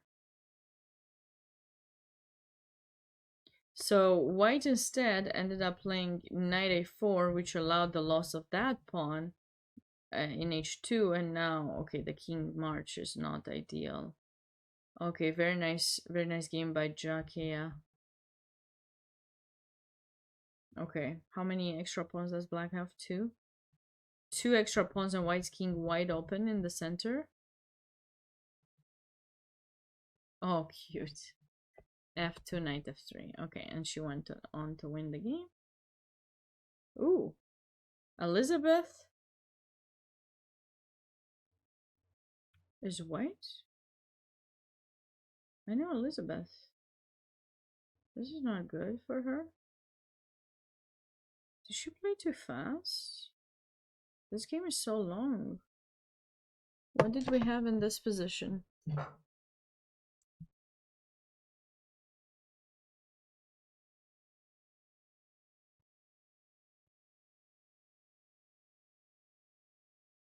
Okay, so trading off towards in an endgame, white is slightly better due to a better pawn structure and bishop pair. Okay, we like that. I feel that this would be nice too, because, you know, I mean, you're getting the two bishops and then you can hide away and come on the e file. But Elizabeth chose to go knight c7. Okay, I understand. Checky. And come back. Okay. So the king is in e7 now, so you can have more pressure. Wow, this is cute, isn't it? Rook takes h5. Not really waste of tempo, casual, because you're saying to go bishop c4 first. But if you go bishop c4, I think maybe I have this. No, not this. Maybe I have this. Also not that. I have something. Maybe I have this. Maybe I just pin your knight. So now you can't. So it wasn't a waste. Like, you need to move the knight. It's attacked. So you need to move it somewhere. I mean, maybe you could have played knight g5 and just leave it there. But no, I like what she did, because she played this with tempo, and then she played this with tempo. I mean, these girls, they're 8. Just keep that in mind. I think. No, they are 10. They are 10, I think. Right?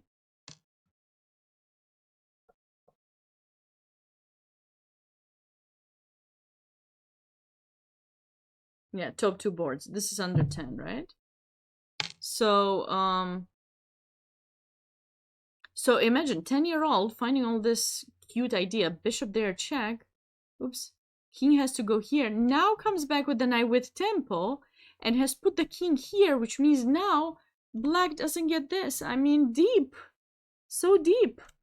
The idea. No, it's very nice. It's a very nice idea. Yeah. Knight h5 and rook takes. Okay, so she's winning 2 pieces for the rook. So normally she should be on her way to win. So what happened? Because she was lost in the final position. She must have messed something up.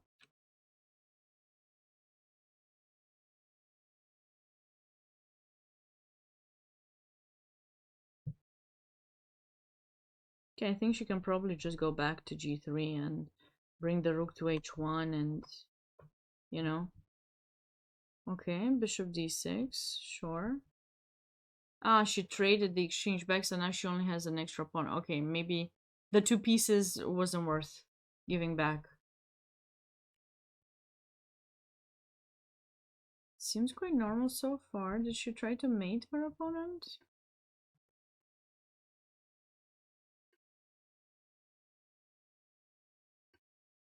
Nice. Checky. Checky. But yeah, you can get the g-pawn in. If you could get the g-pawn, if suddenly you could play, you know, king h3 and g4, how brilliant would that be, right? That's a mate that you envision, of course. But there's nothing. Maybe she focused on... No, she took another pawn. Okay, so now she should be able to... Oh, maybe not that. I mean, these pawns protect each other. Maybe she rushed. I like this move. Bishop dominating the knight, restricting the knight from going anywhere because you can take it, and the king and pawn you're winning because you're up 2 pawns. So this is probably slowly she's made some, yeah, lost the first pawn, and she has to be careful not to lose more. But that position, black had the queen.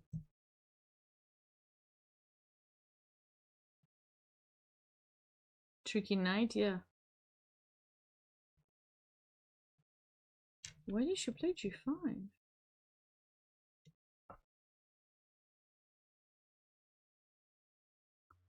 She didn't know how to improve. She probably thought she's entering with the king and grabbing all of those pawns, you know? I have the feeling she doesn't want to do that now because this pawn is lost, of course. So she probably thought she's doing that here, and she must have missed this idea. 97 and king f6, which kind of creates some kind of restriction. So if you go king c7 to get the pawn, black approaches, but you still shouldn't lose this.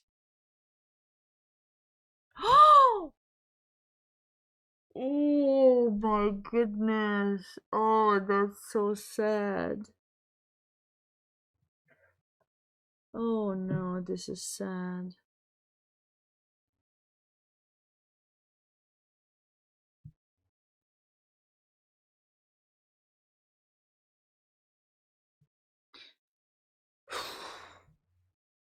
Chess is a heartbreaking game. Very heartbreaking. These are moments when I'm kind of worried about some kids, the talent of some kids, because you know, when you're winning and you keep playing and somehow you lose step by step your advantage, and then you get to a position where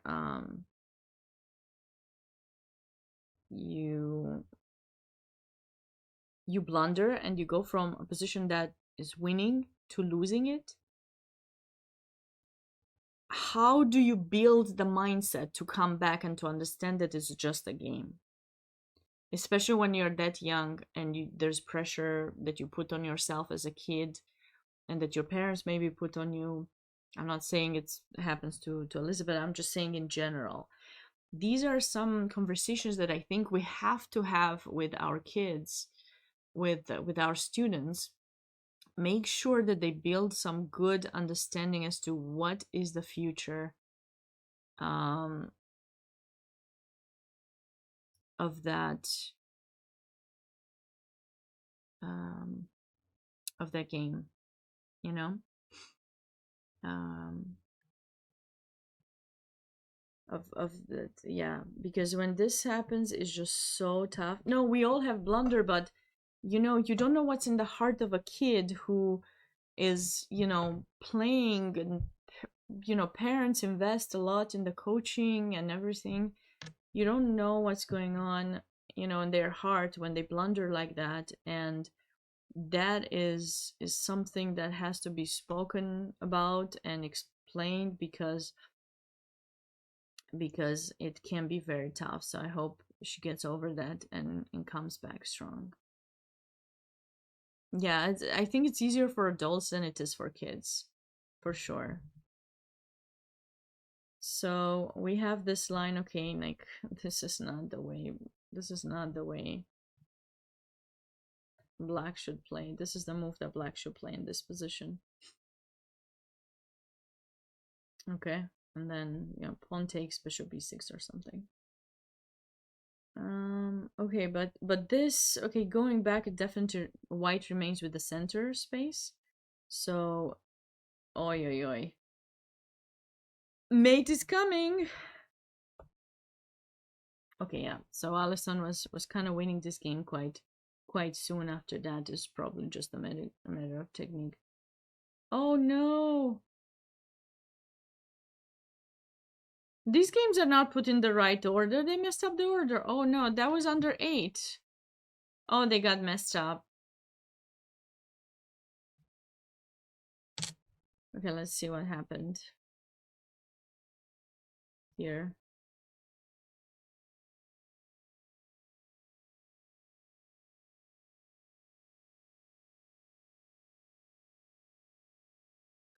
Okay, this is...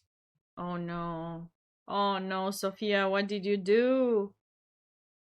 What did you do? She was probably tired. Definitely rushed here with this move. Knight takes e4.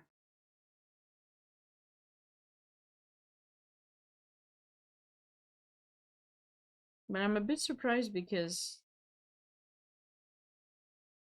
let me see which board she was playing on.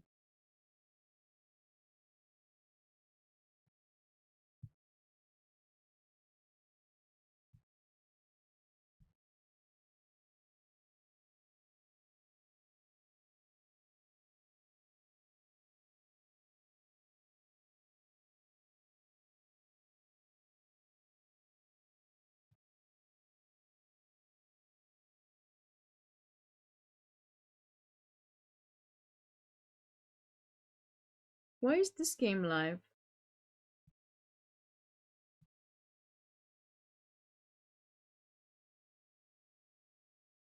Because this is board.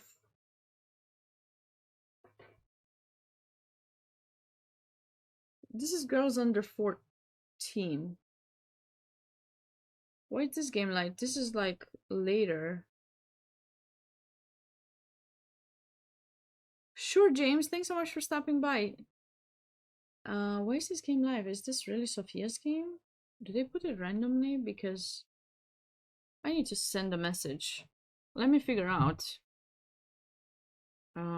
Because I thought it's just top 3 under 14, and this game is like more down. So I'm gonna try to figure out. I'm gonna take a picture of this game.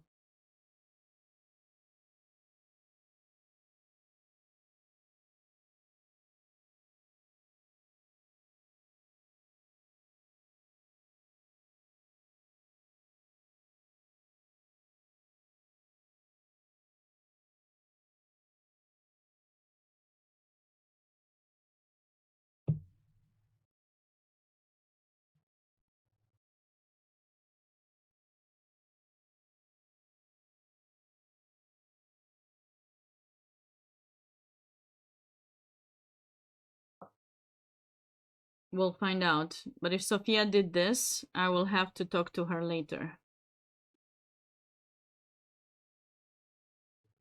I will have to have a chat with her.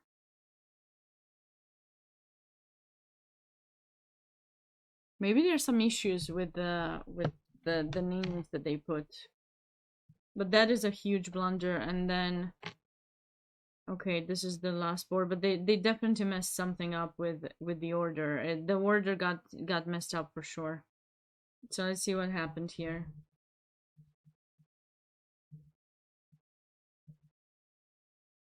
Okay, so we have this Grand Prix. I know it's Grand Prix, guys. I know it's Grand Prix. I always need to be mindful about this. I remember someone very close to me one time said Grand Prix, and ever since we always made this joke like Grand Prix, huh? Grand Prix. And I was laughing so hard because I just, because I was silly. I shouldn't have done that. It's not nice. But yeah, if you know French, you know how it's pronounced. But he didn't know, and we always had a good laugh about it.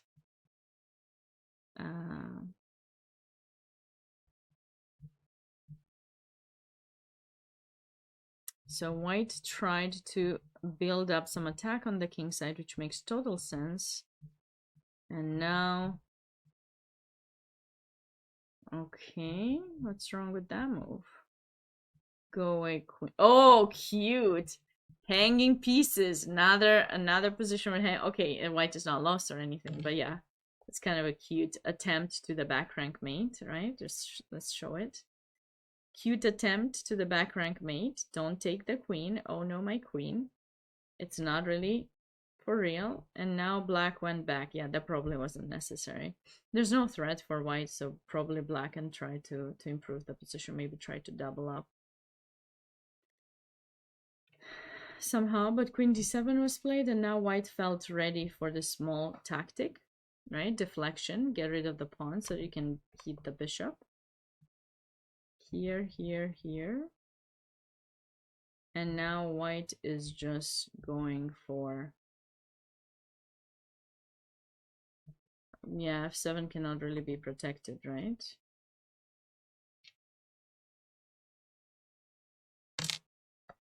So what do we have in case of this? This. That. Oopsie. No. Mouse slip. Mouse slip. Apologies. Apologies. The rook is coming. And then the mate is coming next. Checky. And somewhere matey. Kind of cute finish. Sarhane, hey, how are you doing? Why not rook f1? In which moment rook f1, Sarhane? Like, where? Here? Rook f1? Is there rook f3? Rook f1? I don't know. Doesn't it allow rook e2? If it was here, I don't know if you meant here. But rook e2, I just... I'm threatening mate, and if you go here... Oh my goodness. Oh my goodness, I forgot about this. Too many hanging pieces. Too many. That would have been nice, right? Because you can't take as I take your queen. No. Sorry. I don't do that. Take it back. Rook g1. Maybe rook e8. White would be too passive. I like rook f3 because it doesn't allow the activity. You shouldn't let black get activated. That's that's a bit too much to allow.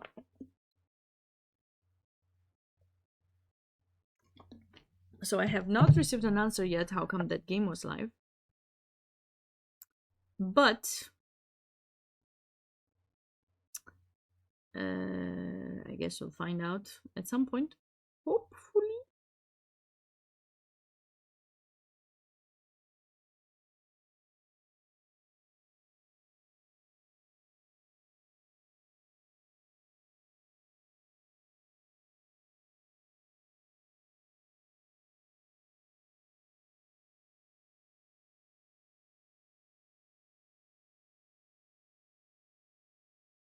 Oh.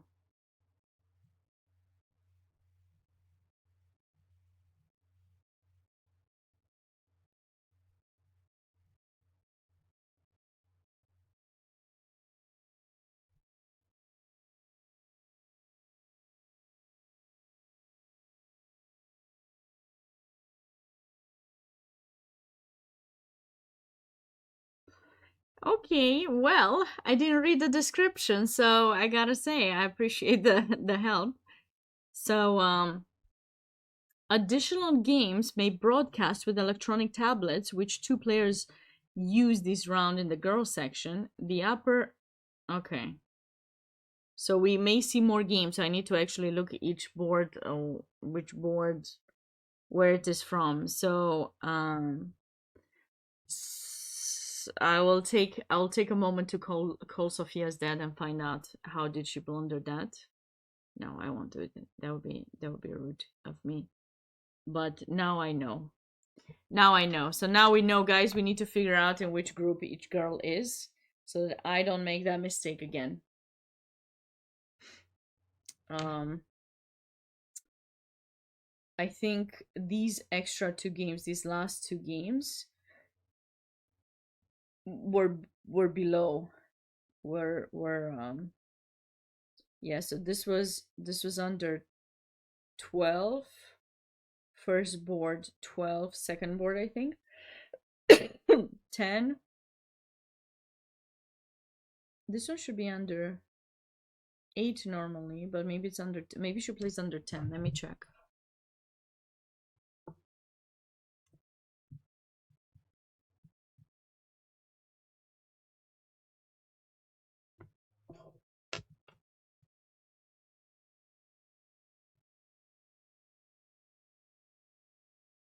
No, she plays under 10. No, I'm confusing her with another Elizabeth that I know. Okay. So that's under 10. So they're put correctly. So this one is under 8. This is under 8. And then these are extra because the players use some digital stuff And then they have extra games broadcasted. Okay, that's good to know. So this is a huge blunder. Oops, in this position, guys. Don't fall for it. It's so easy to fall. Forget about bishop d5. That's why I always tell everyone to do tactics in the openings that you're playing, because you don't want to miss these kind of opportunities. You know, it's just it's not really ideal. I mean, you lose a piece, and after that you try to keep playing, but you know, it's tough. It's tough. You know, the toughest part is when you have to look at the games. You have to be a commentator, and you have to look at games of someone that you know very well. Like, I remember when I had to do commentaries for Elshan's games, I could never do it. I would always just feel like so many emotions, and I was ready to say, "Oh, how could you do this? Why did you do that? Come on." You know, but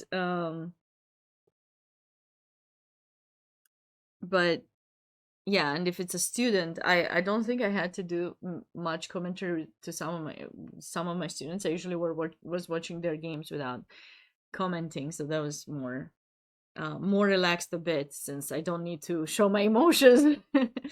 But yeah, like no, sometimes it's tough, so you need to forget about what happened and just find your way into the tournament, and just imagine you're playing a new round tomorrow.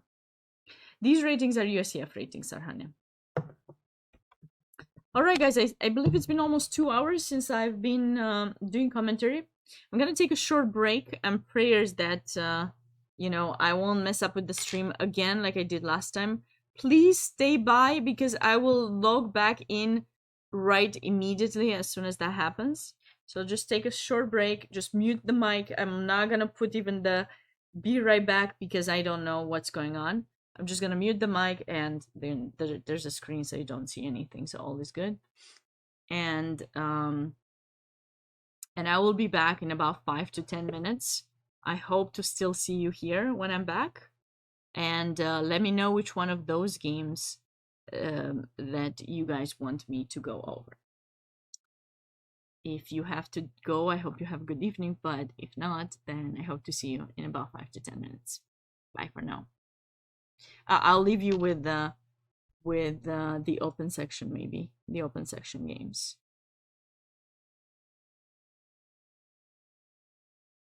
Okay, so this will be the game that you guys will see. Be right back.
And we're back. We're back with this cutie. How have you guys been? Still here? Still going strong? Regina decided to say hi. Not sure if she really wanted to.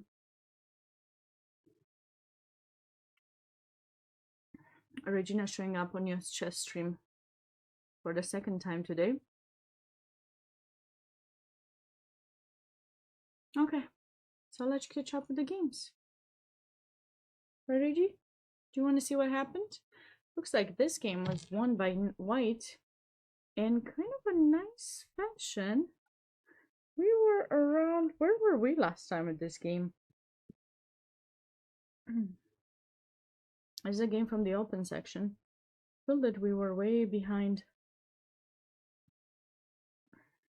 Maybe around here.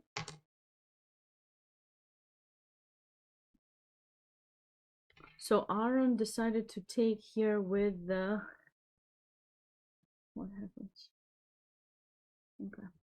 With a pawn, not with the queen or bishop. Maybe bishop I would have liked.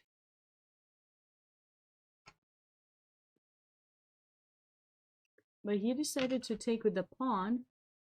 And now we got h4. Black follows through with some kingside attack. Okay, rook c3. Sorry, d3. So black just lost the pawn here.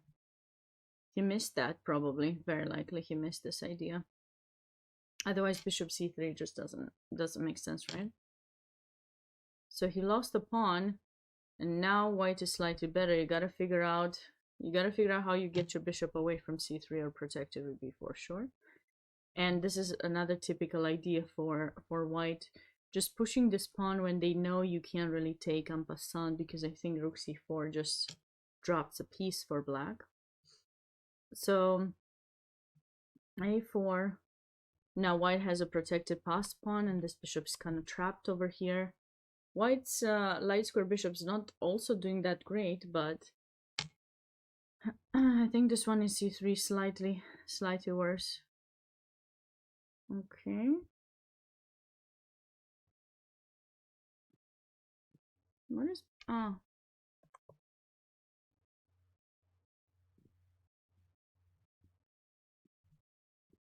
should we protect like this maybe? White play queen f3, which allow rook g8. Some threats ideas.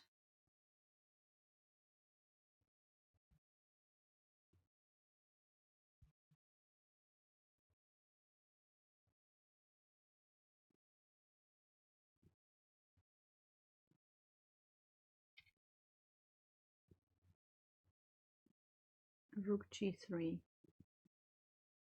Why is this a mistake, my friends?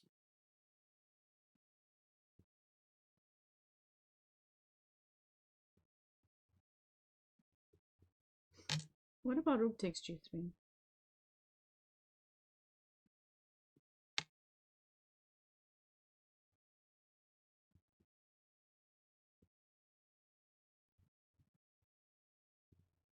No, queen g8 is threatened. Maybe this. Okay, white is still slightly better in that position. So rook g6 was played, and how was white able to convert? f5. Rook g5. But this allows f6, right? Oh, this is kind of a cute ending actually in this game. f6, queen g8, queen c5. The problem is now we're threatening queen e7. If you go queen f8, you're not actually defending because we because we go rook h8. We go rook h8 and deflection, and then mate in e7 happens anyways. So there's no way for you to defend here. Kind of nice finish by Aaron against Pranav.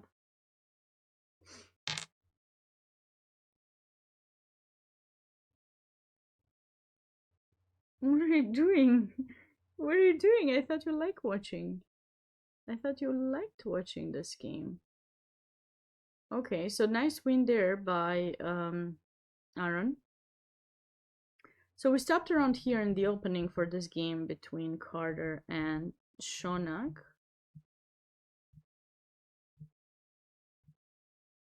Okay, white follows through with a kingside attack, whereas black should do a queenside attack.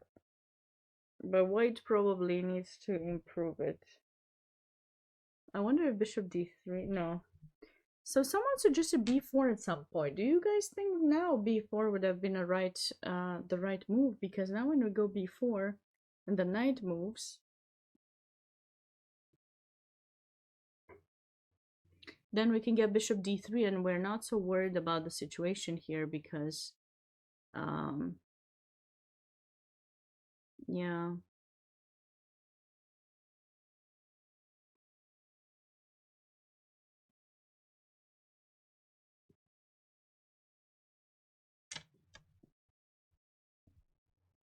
Yeah, this allowed b4.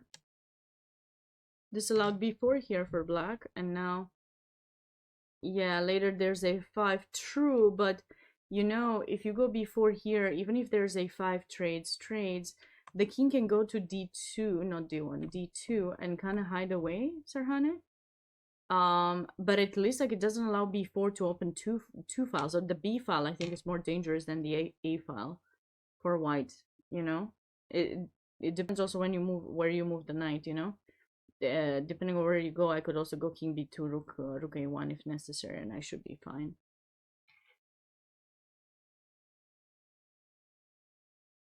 Yeah, now look at this. Look at this. Shonak is just putting his final finishes touches here to this game. All right, Regina has had enough. Hope you guys enjoyed having her on the stream. All right, go. She was meowing too much. That's why I had to bring her on stream because I couldn't make her stop. I gave her treats. I gave her food. She didn't want anything. And when you're at home and you have a cat, and they usually don't want attention, but when they do, at least Regina's like that. If she does, you need to make sure you give her attention. So, okay, this is definitely dominant for black because white's king is in the center and there are pieces all over the place reaching the king. So I guess Shonak is won already. Yeah, nice finish by Shonak here. Moving on to board 3. Let's catch up. This is the current position now. Maybe there was something better for black here.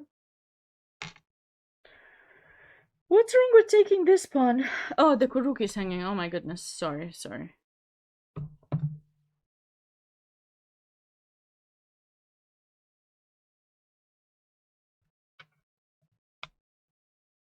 But that's what we want to do. So we need to protect that rook first. So maybe we can go here. And now we're threatening to take. So knight e1 probably... There is some kind of tactic that eventually takes advantage of that rook? No. We're threatening mate first. So how does white stop the mate?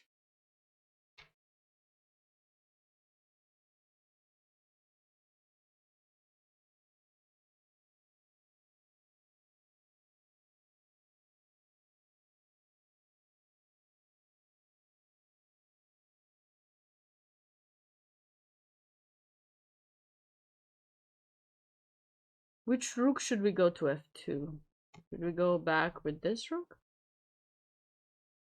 Or the other one? Probably this one.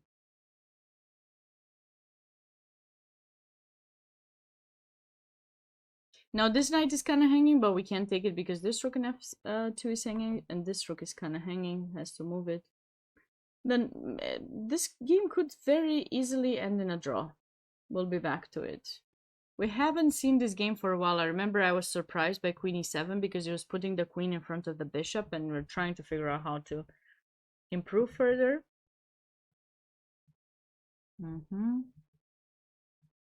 Yep. Okay. Knight in e4 is very unpleasant, that's for sure. Knight a5. Why did black play knight a5?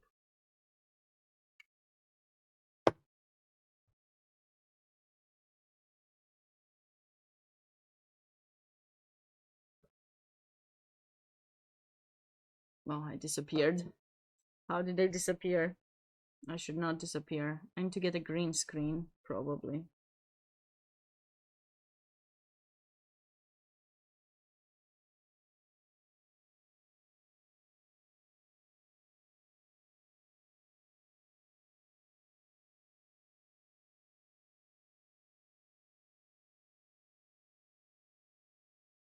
Yeah, knight a5. I'm not sure how.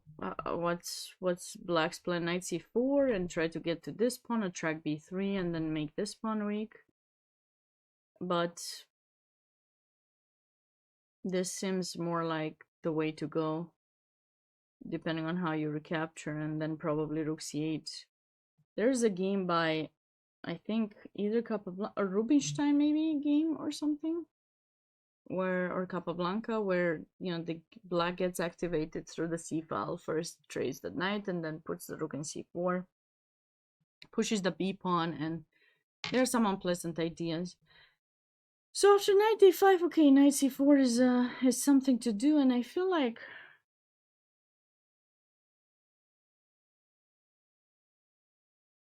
we should have something.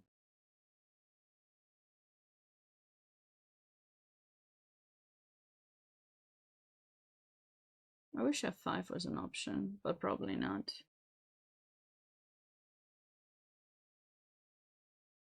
This. And try some g4 f5 potentially, and if you go knight c4, I think this is fine. Well, there's even better than that move. Maybe rook e2? No, because then it takes a bishop. Can we make some sacrifices in e6 or g6?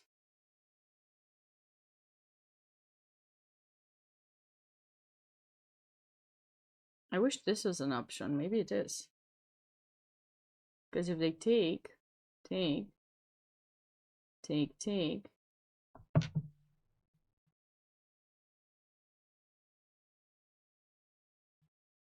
yeah. This could look nice for white. Instead, white decided to trade the knight, and I understand him because, there's the knight in e4 is very unpleasant. It's controlling a lot of squares in your territory, and you want to double, you want to go rook f2, you can't play queen g3. So it's kind of a human nature to get rid of pieces that are being annoying, but I just don't know that it was necessary. And black wanted castle long. Wow, okay, black castle long. I mean, that is something. I gotta say, that is something. I don't even know what to say about it. I did not expect for long castle here, I gotta say. I did not expect that move to happen here. Funny.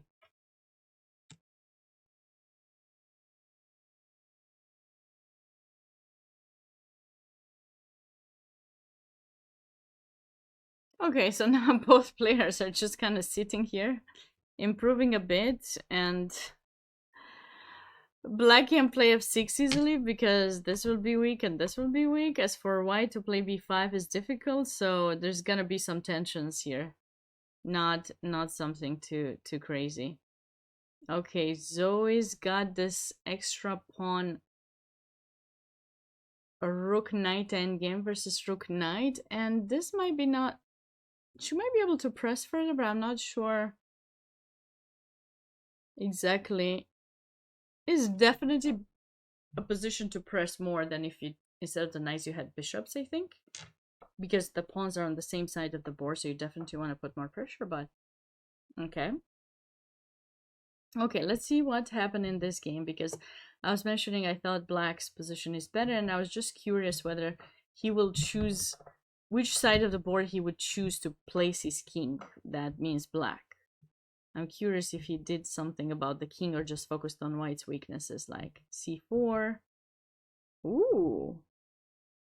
Ooh, he gave up 2 pieces for that c pawn. That's interesting. And he went for this endgame where he has a rook and a pawn for 2 minor pieces. What do we think? Do we like black? Or do we like white's position? Lots of pieces are traded, so at this point, I don't know. that a pawn could be dangerous, but in the same time, bishop, knight, and rook, if they coordinate the right way, they can create some mating threats on black's king. So anything can happen here. Anything can happen. Rook e8. Wow. Cute little trap over there. Look at that. Look at that. Rook d8 to get the bishop. Rook c5. You still can get the bishop because in the end you're going to fall for knight e7 check rook. So you're starting to push that pawn, but now maybe white could have played this, and if you go here, maybe some bishop back or something, because this pawn will be lost eventually. And we also have ideas with knight h6, rook a7, you know, try to hit those two weaknesses of black's. But instead, what happened? Rook d1, king g2, a3. I guess similar things happened. Attacking the pawn, protecting it, but now you can't advance it further. The pawn will stay in a3. So extra pressures, and bam, look at this cute little tactic. Andrew Wu is on the roll here with the tactics. Big mistake by Timur. I don't think he should have taken that c pawn. I mean, there was a long-term weakness of white's. Where was that moment where he decided to do that? I mean, think about it. I mean, why do you want to take the pawn so fast? Yeah, no, I know, but I'm just saying, like, going slowly towards the game, like going back and trying to understand where the mistake was made. You know, I don't think this is the wisest decision. That pawn can fall. You just need to put additional pressure on it, like, you know, rook c8. Sorry, or rook d8 first. Chase the queen away, rook c8, put extra pressure. No, I know at that point, yeah, nothing can be done at this point.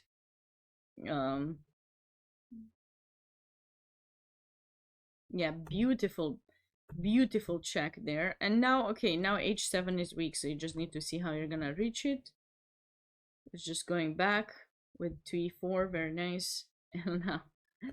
And now knight h6, threatening mate. If you take the bishop, there's check and you lose the rook, so...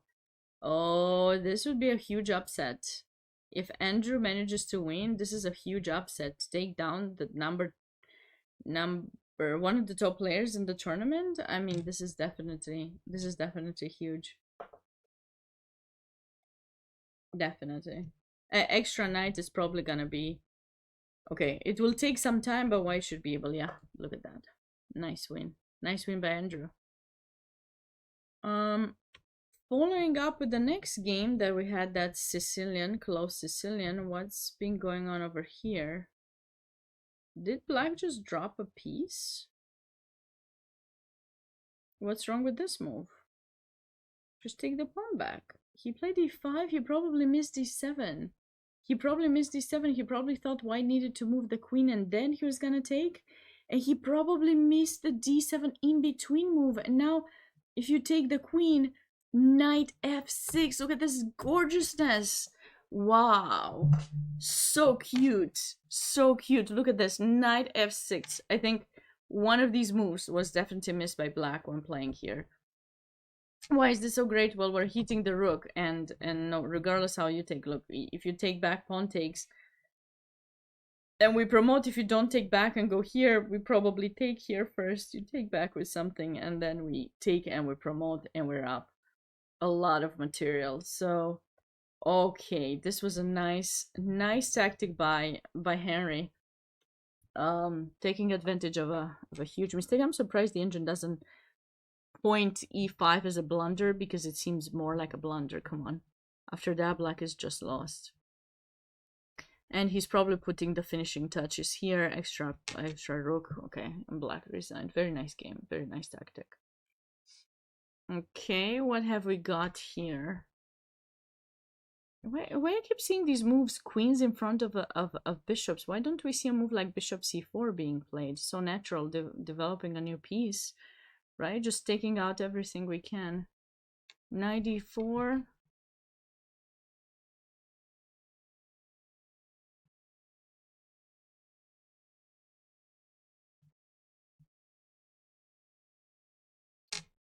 So usually keep in mind, if you can, whenever you're being attacked, this is what you want to do.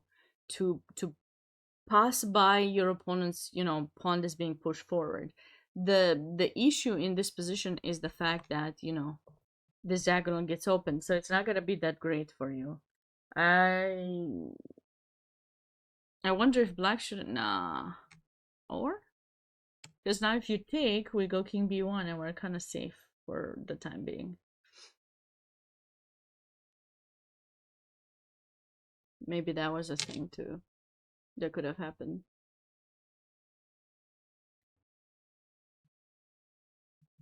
Look at this. Something happened on that diagonal, I'm sure. It's coming.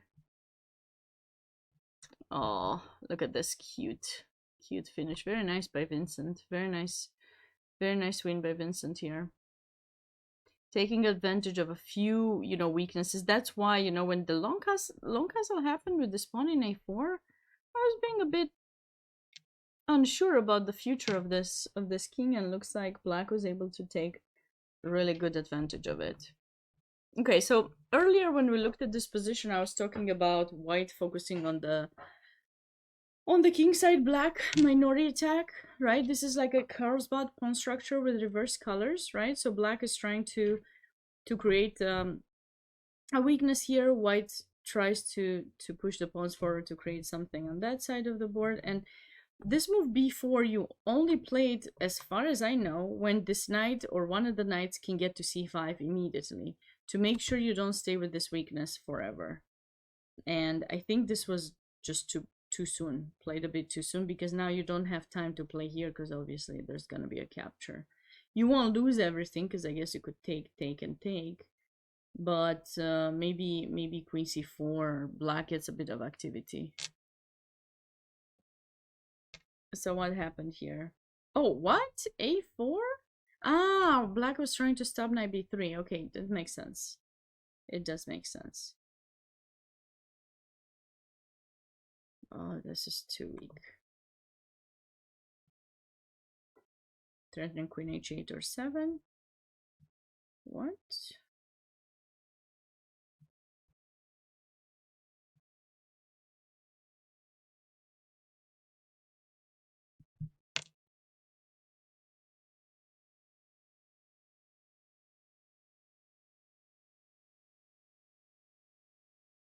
I don't think this leads to anything too good for white.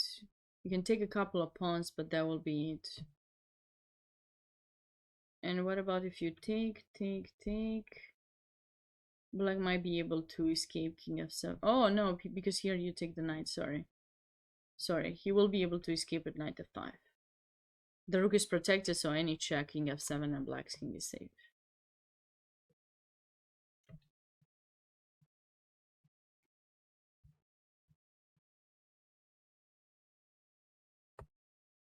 Very nice, queen h8 is a very nice move. Because now we're threatening to take in e5. We escape the threat. Knight g5 is also something to have in mind later, but knight takes e5 is definitely a thing, and yeah.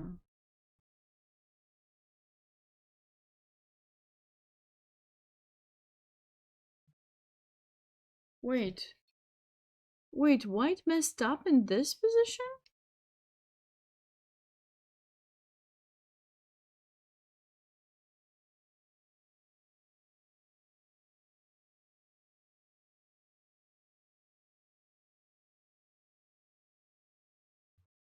I don't know what's the way to go for white here.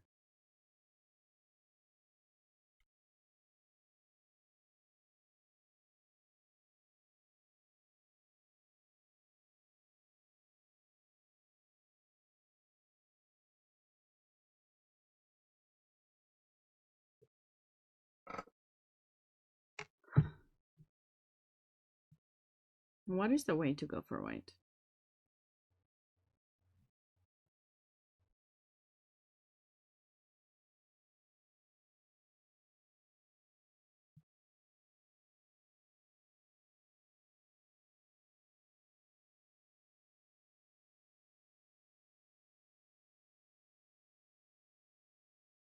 Could we put more pressure like this on the e-pawn? Guess we could. This was a move that I was thinking to try to sack, but I mean, there's no need to sacrifice in this. Maybe rook c1 with the idea rook c5, block the queen and get in e5. There's quite a few moves that are good. Maybe even queen f2 could work. No, queen f2, he takes in e5. So king h1 is big mistake because it forgets about this pin and black was able to take. Oh, ouch. Yeah, Sarhani, he played king h1, but it wasn't good. It wasn't good. Oh. Okay, so now white's attack is kind of gone, and he's down a pawn. So if he doesn't come up with some ways... Oh, that's cute. That is definitely cute, because rook c4, pawn takes g2, king takes g2, takes, and this reminds me of the work that I did with Maurice Ashley for his Dark Forest material on Chessable. We got a rook, a knight, and a pawn for the queen. And is that worth? Yeah, that's pretty good. I mean, we didn't really look at this kind of material imbalance because this is the one that's usually happens quite a lot, and it's, you know, equals as much as the queen, but this is the current position, and I feel like this is gonna be super interesting to come back to see how the players finish it off, because, you know, it's definitely an unclear kind of position. Like, which one is better? The, you know, kind of like the question, which was first, the chicken or the egg? It's like, which one is better, the rook or the, yeah, the rook and knight or the queen? Okay, so this pawn structure is white is gonna try to improve, but Ronan is not giving up. Okay, he's the higher rated player in this match, so he needs to find a way to improve. Rook c8, only move to protect the pawn. Now he has to bring the other rook. Very nice. e4. And now trades.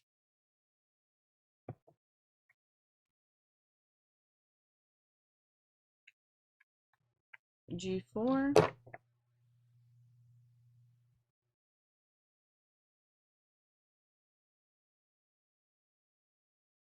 This knight in game should end in a draw, but maybe he will find some way to improve.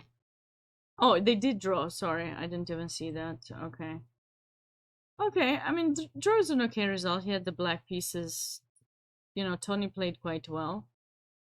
Probably, like, around here, black has made some mistakes. Maybe not trading the queens might not have been the wise decision, because white was a bit passive, but it's not so clear how to progress. Because there's only one open file, no way to really open up. I mean, maybe he could have tried some h5, but I doubt it would have led to too much. This game I was saying that I really wanted the rook to be in f1 to play f4, and it looks like Saharsh has gone for f4 here. No, I don't like c4 because it gives this outpost. Why not bishop d2? Develop a new piece, keep the pawn protected, open another piece, and then focus. You know, why give up that outpost? And black immediately placed his knight, of course, and supported it. Very good. Bishop b7. And back and forth, not really ideal. Okay, these seem like very natural moves of trying to improve the position a bit. Made some trades. I don't know why that move was played. Maybe black was worried about e5 takes bishop c5, but I don't think that's so serious. Nice, f5 is nice, so it's kind of interesting to see. This is just round 2, but a lot of the lower rated players seem to be doing a bit, putting a lot of pressure on the higher rated players. So, you know, it's interesting to see that. We'll be back to this game also.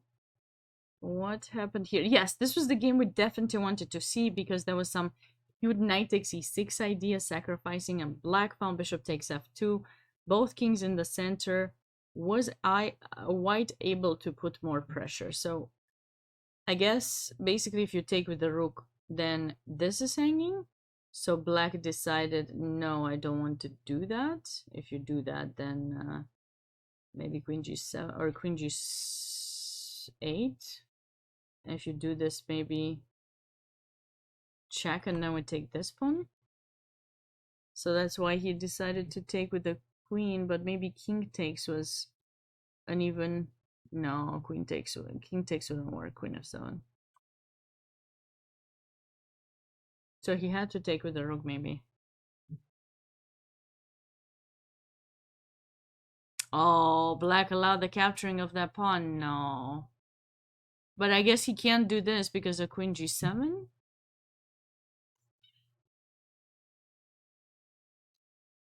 Oh, so he just blundered with queen d3. He probably needs... But how to defend there? Queen g8. But then we go the other way around. Does black not have a defense here? That's why queen takes was not so good. Very nicely played by Will.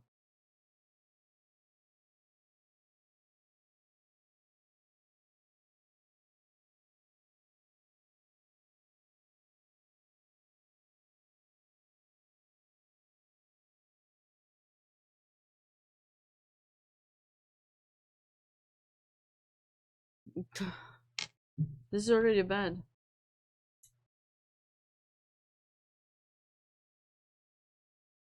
Very nice. Yeah, so he resigned here because he's losing that pawn. The king, the rook endgame is lost. Nice win. Wait, isn't this a check bishop also? Maybe this is what black was hoping for. Oh, because of queen g5, and if you take, queen takes g3, and you lose a piece. Black played for a cheapo, but it turned out against him because now he allowed f6 first. Very nice. Now after the rook takes, there's no more queen coming to g5. I guess he didn't go for queen here. He could have gone for queen here and takes the bishop. But he went for bishop h7 and queen f6. It's even better. And if knight were to capture an f6, knight f5. This is a sad kind of miss for black to play bishop c4 to blunder like that. Hi, Regina. Hi. She's saying hi to you guys. Okay. Okay, this is what black would have wanted. Just trade, bring the rook here or something. Or maybe not. What's the best defense? This looks ugly temporarily, but then we can trade. Because the problem is king g7, knight h5. So that's why I didn't do it. So what's white's best move? Maybe this is what they did. If you trade again, rook takes him, and he's fine. Oh my goodness, look at this beautiful move that I almost missed here. Why to move in this position? Why to move and get a huge advantage? So normally you're only thinking, how do I get the bishop back, right? Let me get rid of the queen from the attack, or take the bishop, and you know, then I'll still have some pressure on black's king. But the move, I think, is knight h5. So we're protecting the queen, we're controlling g7, therefore threatening mate. This bishop is still attacked, so we'll be having the possibility to capture it later. And if you take, knight takes, and then we take in f8, and we come back, and white's gonna have a pretty good position after that, like an exchange up and everything. And if you don't take, what are you gonna do? Because when you go back to protect, now we capture, I think. We're still threatening to capture things. Queen f5, also knight f6. Such a good position for white. This is a kind of idea you want to try to not to miss. So now after queen f5, okay, we still have some pressure, but at least now black is trying to trade the queens, and if you go back, okay, maybe you won't have as much pressure anymore. I can see white is still trying to improve, but we'll have to wait and see whether he was able or he will be able to convert. Okay, this knight endgame should be a draw. Unless someone messes up. Looks like black's king is too far away. This might be actually a loss. This might get to be a loss, yeah.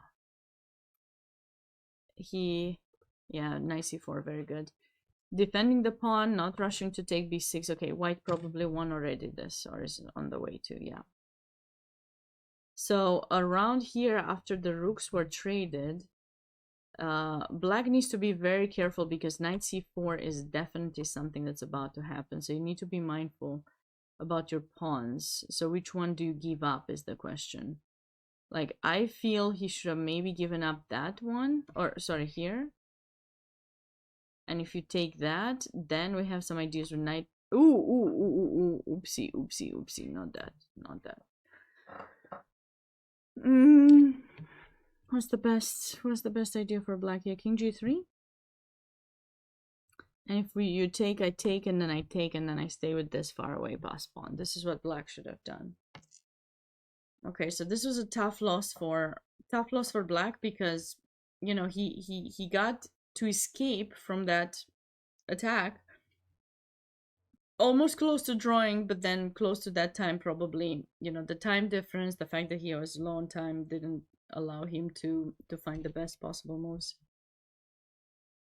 This is the game that I was mentioning. The white is going to try their best to survive there with the knight kind of restricting black's rooks from getting activated, but in the end I think the rook will prevail. Don't go king c5. Don't go king c5 because you're gonna get mated 2 ways.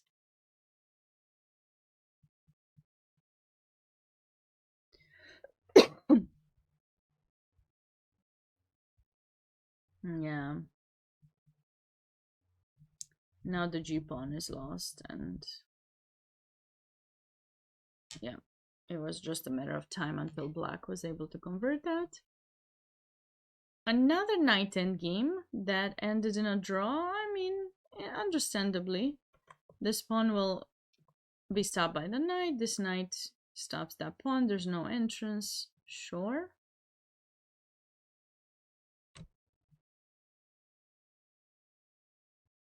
Okay, white is up how many pawns? 4. And no mate. So this looks good. This rook endgame was nice. You see, the problem was that black remained with the bad bishop, and the knight in f6 is a monster. You can never get rid of it, only if we want to. And white decided to do that because now the rook infiltrates, and then, you know, rook g7, this pawn will be lost. Okay, rook h6, sure.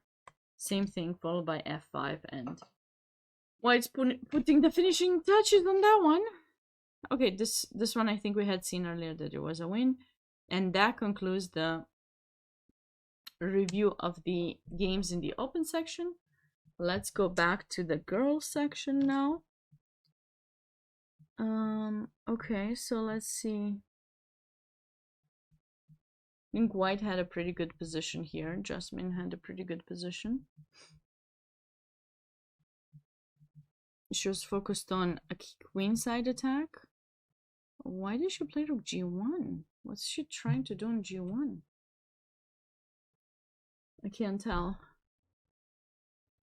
Queen trades, yep.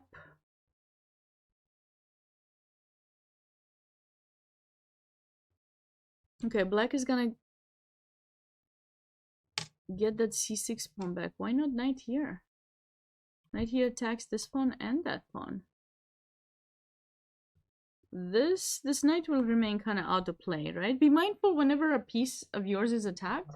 Be mindful where you move it. I mean, try to find a place where you move it where, you know, you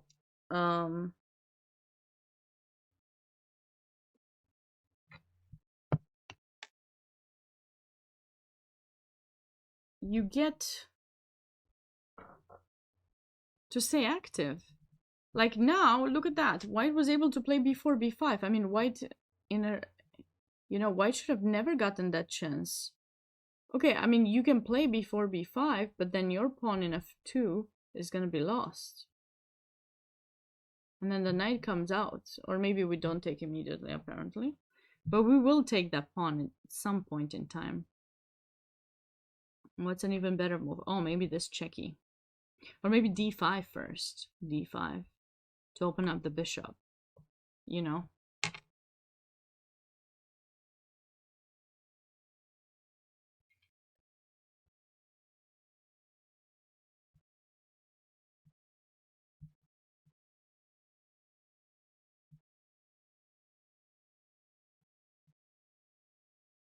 I feel that black's king is gonna get mated very soon. Extra piece. Jasmine should have no problem converting this. Very nice. So this was the game between the two Mexican girls. And it was quite equal for a while. Looks like they got into a rook game where the king e3.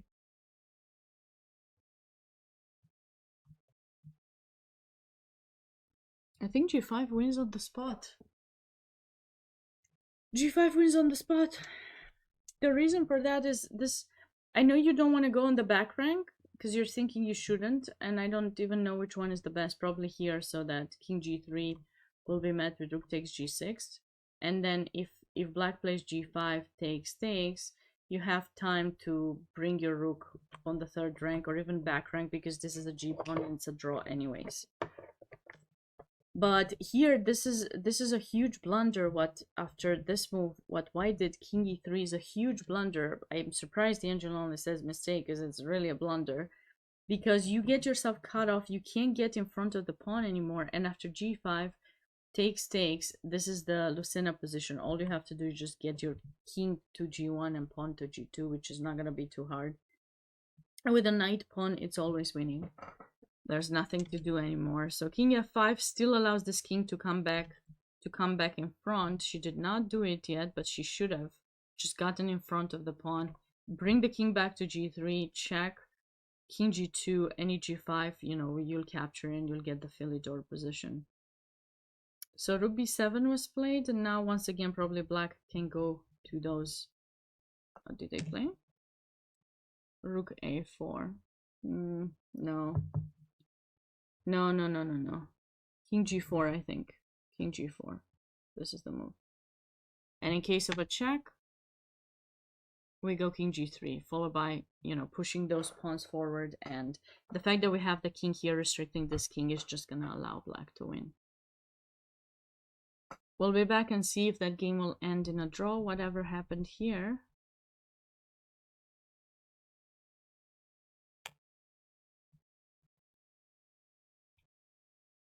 Rook endgame. Trading everything. I don't know why black played king e5. Because king e5 allows rook c7. Like anything, check or rook c5, anything is fine here for black.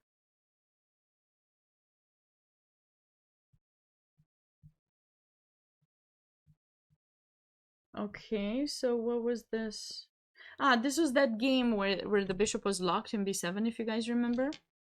And looks like, yeah, black just blundered with rook e8. And beautiful, very beautiful, discovered attack. Now you can't take because we take,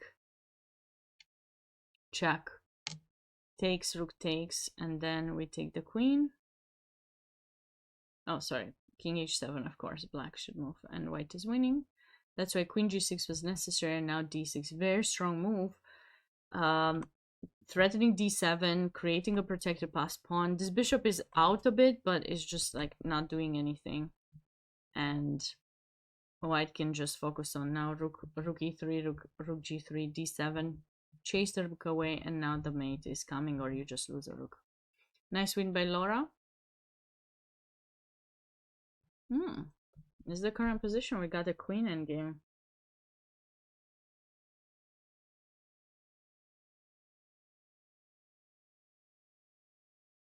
These are always tricky. These kind of position, and the players are approaching the end of the time, right? So it looks like a lot of the so far the games lasted about. So it started at 4:30 and now is 8:13. So yeah, like not. It's pretty good. It's a pretty good timing. I know Erin is gonna try to win because she's the higher rated player, and but I think now king g4 should be fine. Just sit and wait.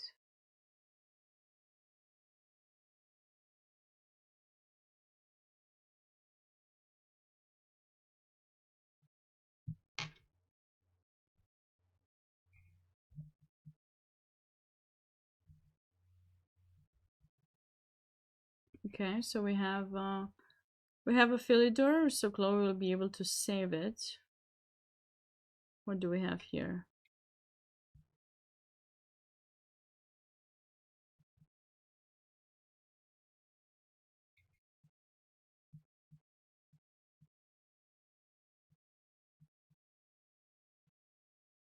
Seems very natural. These moves all seem quite natural. Okay, that one is sus.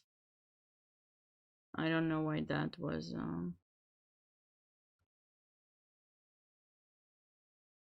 I don't know why that move was played.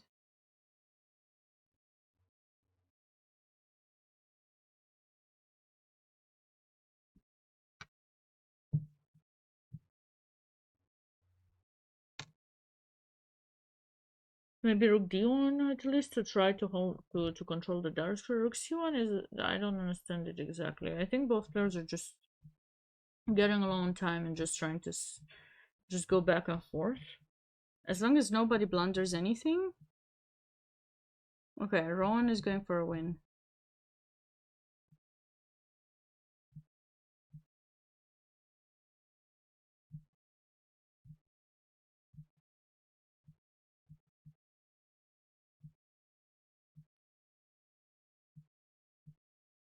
Yeah, that pass pawn cannot be stopped. Okay.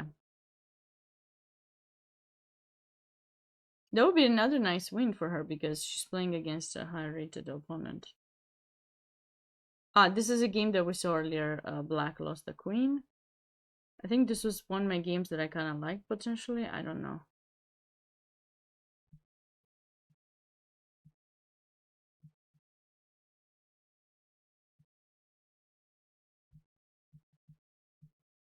Very nice activity here by white. Very nice. Look how nicely each piece is brought every single move. Okay, this move maybe not, but there's no threat. Maybe king h1 could be played. There's no threat to take the knight because of queen h2. But you also cannot take because knight takes, so this doesn't really help you. What about rook f6? Is this too much? Is this a little too much? Possibly. Lots of hanging pieces, but no concrete threats. Obviously, we want to take in g6.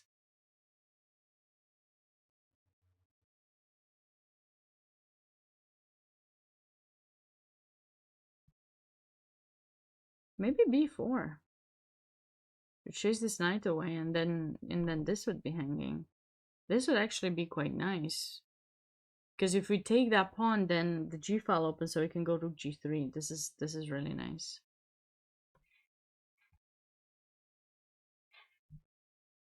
Okay, so the players repeated the position a bit, and then white decided to go for more. But now g6 is g6 is hanging. Oh, cute finish. Oh, this is a nice finish. Very nice by Lin. Very nice win by Lin. Okay, so this was a moment we saw earlier, right? Queen e4 was a big mistake by black. Because now e6 was lost and white will have the ability. Wait.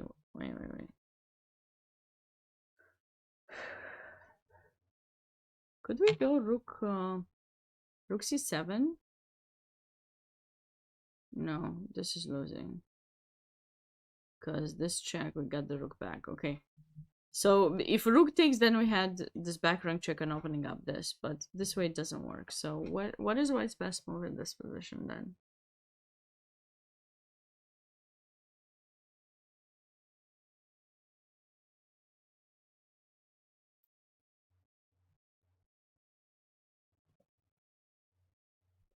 Maybe just trade the queens because we're out material. Queen f4 just gave that pawn back.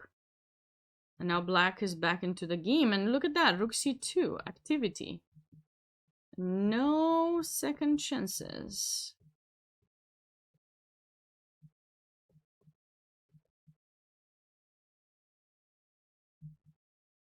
Oh, this is a sad blunder, guys. This is a sad blunder. queen c1 because, like, oh,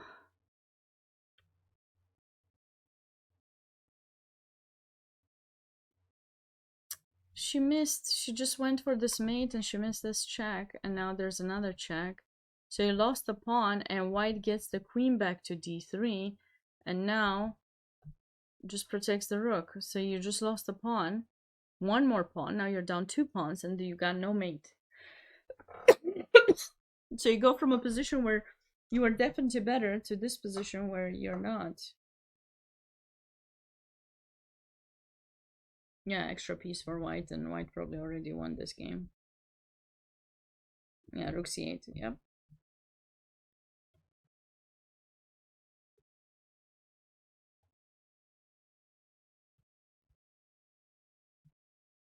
Is there a faster mate here?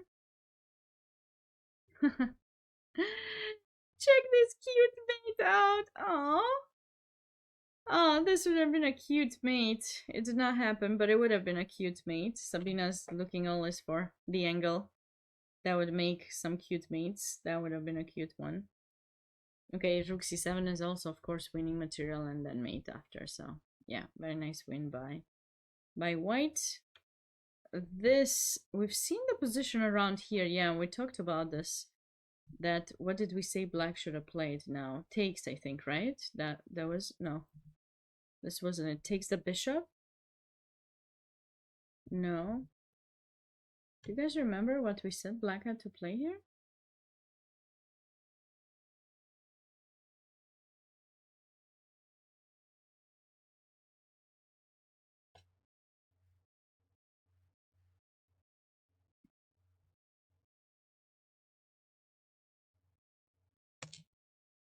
Maybe just bishop d7 develop, you know, simply develop.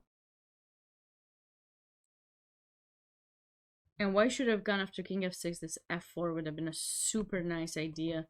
Very typical to put 4 pawns like this, because whichever one gets captured, the other one gets captured of the opponent, and usually leads to advantage for the side who pushes and gets the 4 pawns like that. Okay, now every side is trying to improve a bit. Wait, why give up the bishop for the knight? We don't need to do that. The knight in f1 needs some improvement. Some moment in time.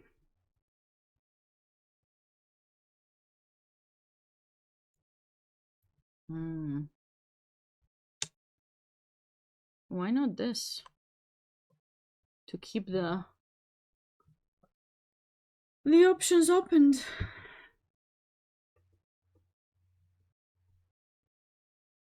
Actually, no. This endgame should be definitely winning for white. So we can't afford to trade the rooks, but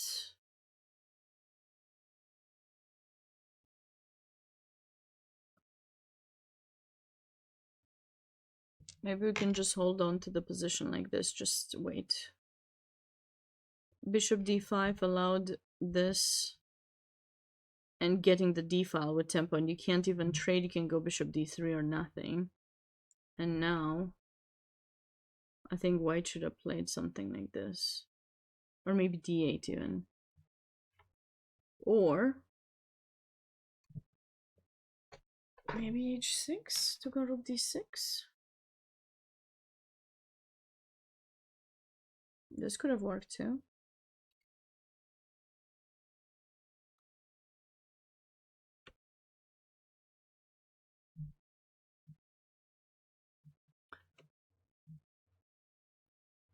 The problem of white is the king. The king needs to be brought to a slightly better position, but what I don't know for sure is does he have enough time?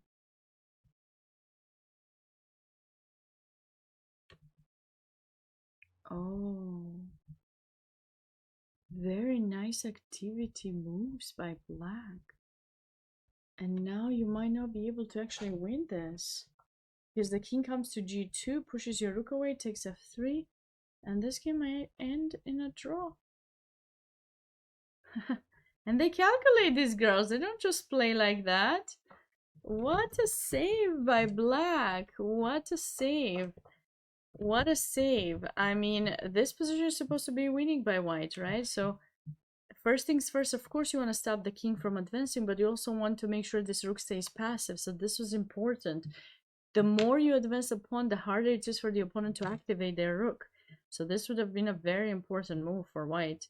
Because even if you go here now, we can probably, what would be the bet? Oopsie, no, I didn't mean to do that, sorry.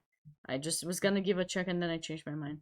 Just take the opposition, and then I think we could go,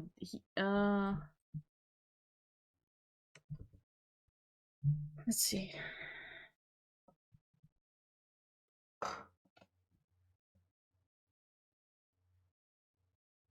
Can we do that?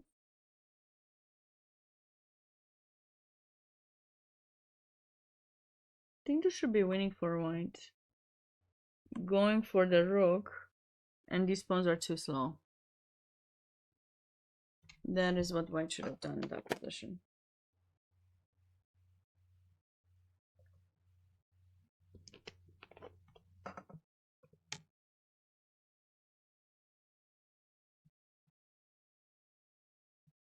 Yeah, so she had to go back here, admit she's made a mistake, and then attempt.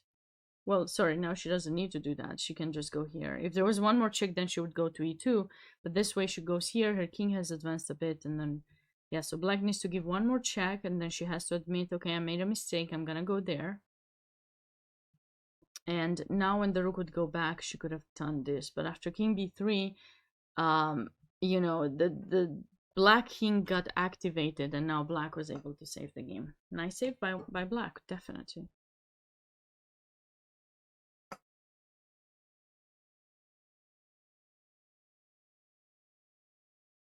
Wait, Black just blundered a piece? So how should Black survive? Takes? No, because this just loses, right? This.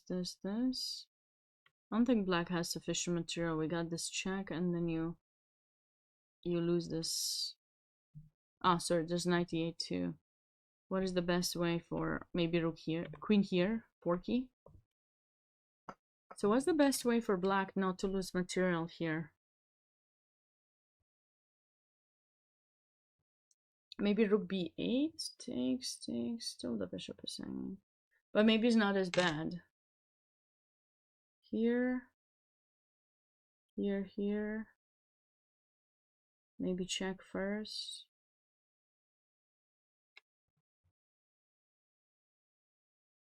I feel there's a way for Black to escape, I just don't know what it is.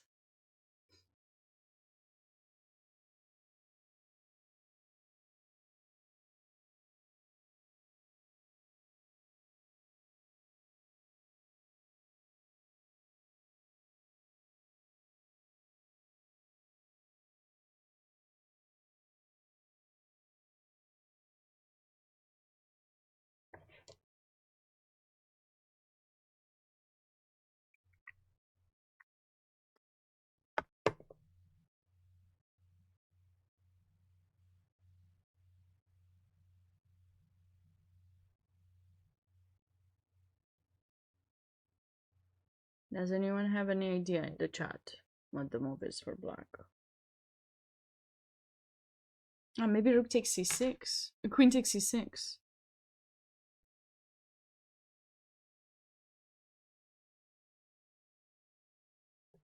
Or maybe we don't even give the check. Maybe we just take. We can keep the rook on the back rank to avoid the check of their own.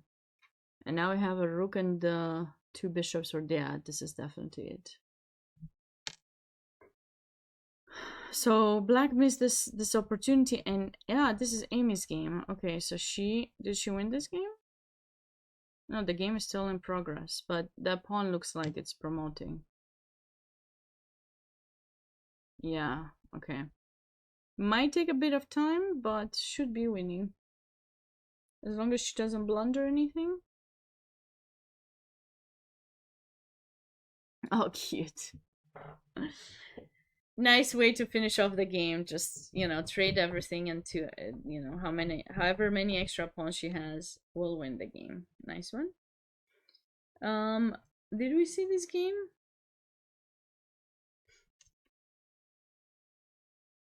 Wasn't this the game that we said it'll be a draw? I thought so.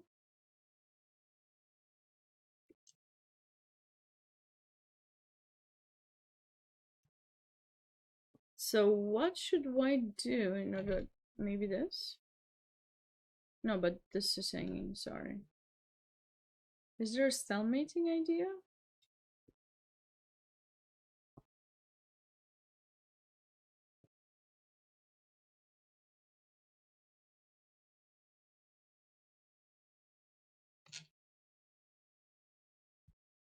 Maybe this? Wow. Because if you take, we take, and you can't give a discover check because your bishop is hanging. And then if you go rook here, okay, we just move the king somewhere. And we traded 2 more pawns. This is kind of nice. King h2. Prophylaxis. If bishop takes, we go king g2. You can't take further pawns because this knight will come and, you know, if we manage to take 2 more, like we need to take 1 more, trade rooks, and then give up the knight for this, and then this is a wrong corner bishop, right? Oh, king h2 is so cute. I mean, so hard to find. It's definitely so hard to find. I mean, look at it. King h2. Best move in the position. It's brilliant. This move is so brilliant. I mean, I know this kind of ideas because I've seen some study-like positions where that move was so good. That's why I kind of found it fast here. Oh, okay. So she gave up. Yeah, that was sad. We've seen this game, I think. Oh, this was a tough loss for Elizabeth. We saw this game. We saw this game, and I think did we see the end of this? Yeah, I think we did. All right, so let's see how many games are left in each section and catch up with everything. Jasmine was on her way to win last time we checked, so oops. So let's see if she was able to convert the game. Yep. Extra piece, winning the rook. Nice win for Jasmine. This was the endgame that was going back and forth. Black should be able to win, but was not finding the right way to win. Okay, we're back to that position where this is a mistake. So the point is, if you go here, now this is going to be a draw, right? Because this is a g-pawn. So all we have to do is just bring the rook on 3rd rank, but even if not on the 1st rank, it will still draw. So in this position, after this move, the winning idea is first, well, actually, I think you can give this check. King goes wherever, and then you take the pawn. So black is up 2 pawns, easy to win this position. But looks like, no, yeah, no. If the king goes somewhere, g1 is the place. I think black is finally gonna be able to win this. What? No! Check first! Always check to make sure the king goes away. And now, I don't know what's the best move, but I'll go f4. Because if you take, you know, we got this pawn, like, you can't get the Philidor anymore. You can't get, because now we check you, and then black is winning. And if we play h6, I think we can go g5 first, followed by rook h1. The rook stops that pawn, and then these 2 pawns walk together with the king. Oh, after takes, I think this is gonna be that Ventura position. Not even. Yeah, of course. You know, don't make the blunder of taking here, because after this you're losing. Right? Do not make that blunder. I think white seems to know what she's doing. All she has to do is just sit and wait. Okay, it shows that white lost on time. Hopefully for her, she did not lose on time. We're probably still waiting here, but yeah, this should be a draw. Moving on, this position was quite equal. Oh, they agreed on a draw, makes sense. Ah, maybe black. Oh, I didn't see that they agreed on a draw. I didn't see if this, maybe this move wasn't even played. Maybe white offered draw and they played here. I think I said something about it. Okay, so that game was a draw. This is a nice win by Laura. Um, Erin was able to win. I was just saying that this endgame should be a draw unless someone blunders, and looks like it happened as soon as I left. I've seen this kind of an endgame at the national K through 12, or maybe it was middle school or elementary school championships, and like queen endgame. Yeah, because it's so easy to blunder here. I mean, I thought king g4 was so natural. Because she was sitting around with the king. Maybe she touched the queen by mistake, and then she had nowhere to go, and she went there, and now she's losing. Yeah, now there's not so much to do, because, you know, she just lost the pawn, and this one may be lost later, and yeah. Oh, sad. Okay, this is headed for a draw as well.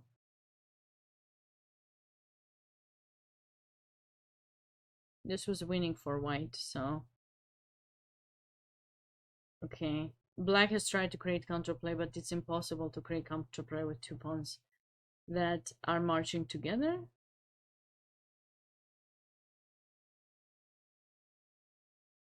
Okay, extra queen for white. We saw this mate. Saw this mate too. This was headed for a draw. Yep, they drew. Win for Amy.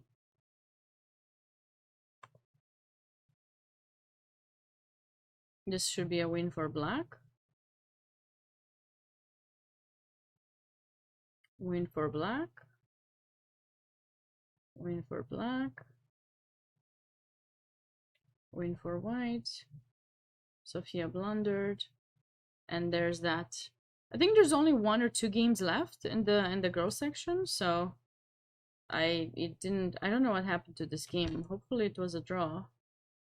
This was a draw. This was, I think every single game is over. This one is still being played, but it should be a draw.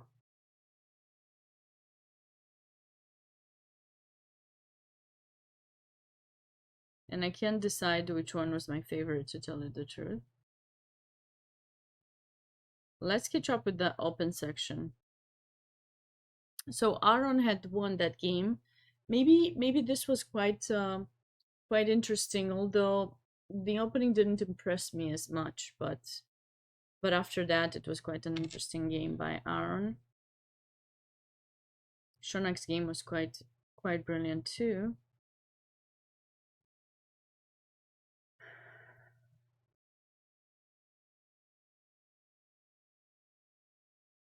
The players agreed on a draw. Interesting.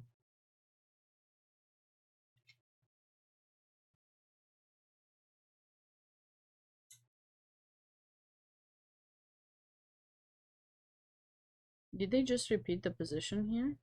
I think so. These guys also. Yeah, this, I was telling you, there's no easy way to expect that white was gonna improve in this position, because, you know, like,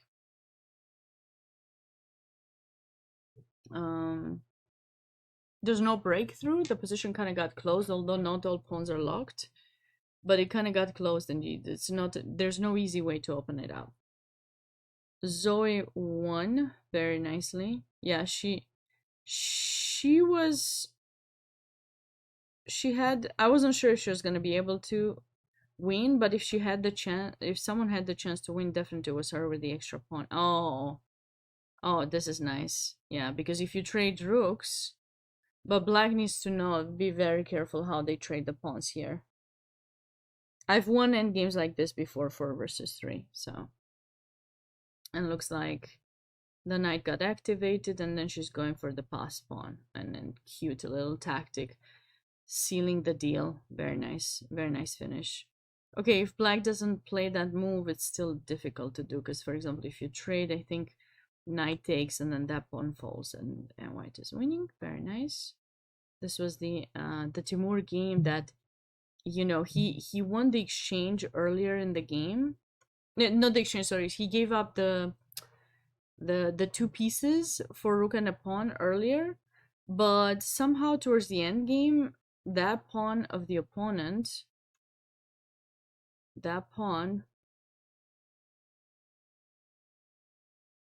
no, it was his pawn. the activity of the rook and bishop and knight really was difficult to stop, specifically because f7 was so weak. Okay, white won a pawn here. Did we see this game? Oh yeah, we saw this win. We saw this nice win by black. Actually, maybe maybe this might be a game that I'll show and I'll focus on, because I feel that black got some very nice attacking ideas. This was the game where white was on the way to win, on the verge of winning, of checkmated black. And then suddenly the queen was sacrificed and it wasn't clear who is better and why. And what's happening now?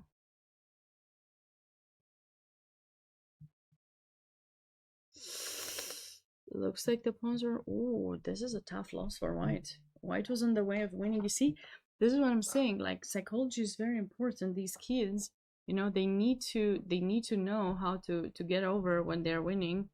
This was Ronan's game that ended in a draw. We already know that.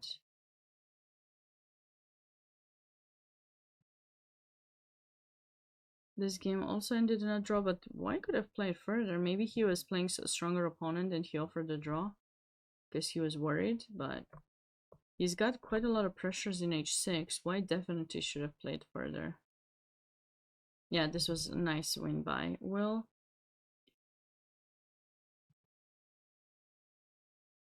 And we saw this endgame, right? Where black somehow didn't realize what was more important to him. He had to give up that pawn, bring in the king, and try to go get these two pawns. And then with this further away, it would take white some time to come get it. And he would have been able to win. Instead of that, he went here. And now, you know, after losing that pawn, didn't give up anything. And now b6 is lost, c5 is lost, everything. Yeah, we saw this win by black. Another draw.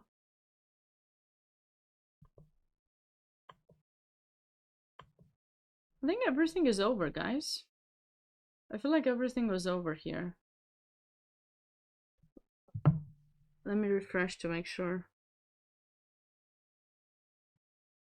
Yeah, everything was open, over in the open. And the girls section. I think everything is... No, there are a few more games being played, but it should be over. Let's go in the... Let's go one by one. So Jasmine won a nice game. This one, no more moves show, so I believe it either white lost on time or it was a draw. This one was a draw. Win. This one is still being played. This one's still being played. But okay, the rooks are about to be traded now, so this game is about to finish in a draw. This one also was probably won by white. One by white, one by white.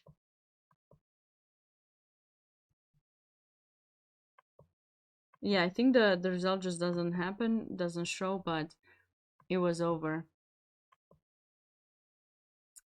So what is my game of the day? It's quite an exciting round, actually, and I need to decide. I do not know. I do not know what's my game of the day in either section. I feel that there were some exciting games for sure, but what were the games that you guys liked the most?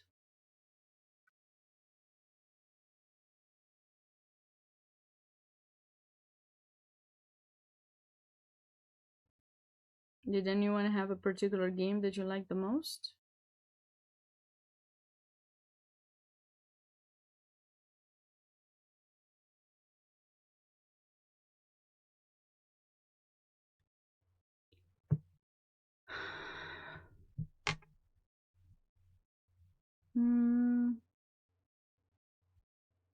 Let's see.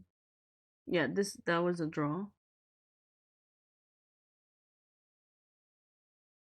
This one I think was my in the girls section. This was definitely it. So I'm definitely gonna do this one. In the open section,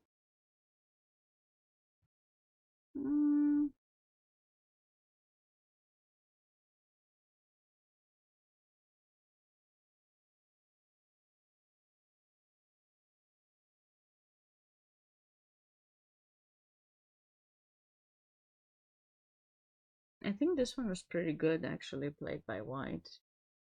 This one was pretty good, and it's an upset game too. I like how Andrew played in this game. Very, very precise, and yeah, I think we're gonna go with these two games. Okay,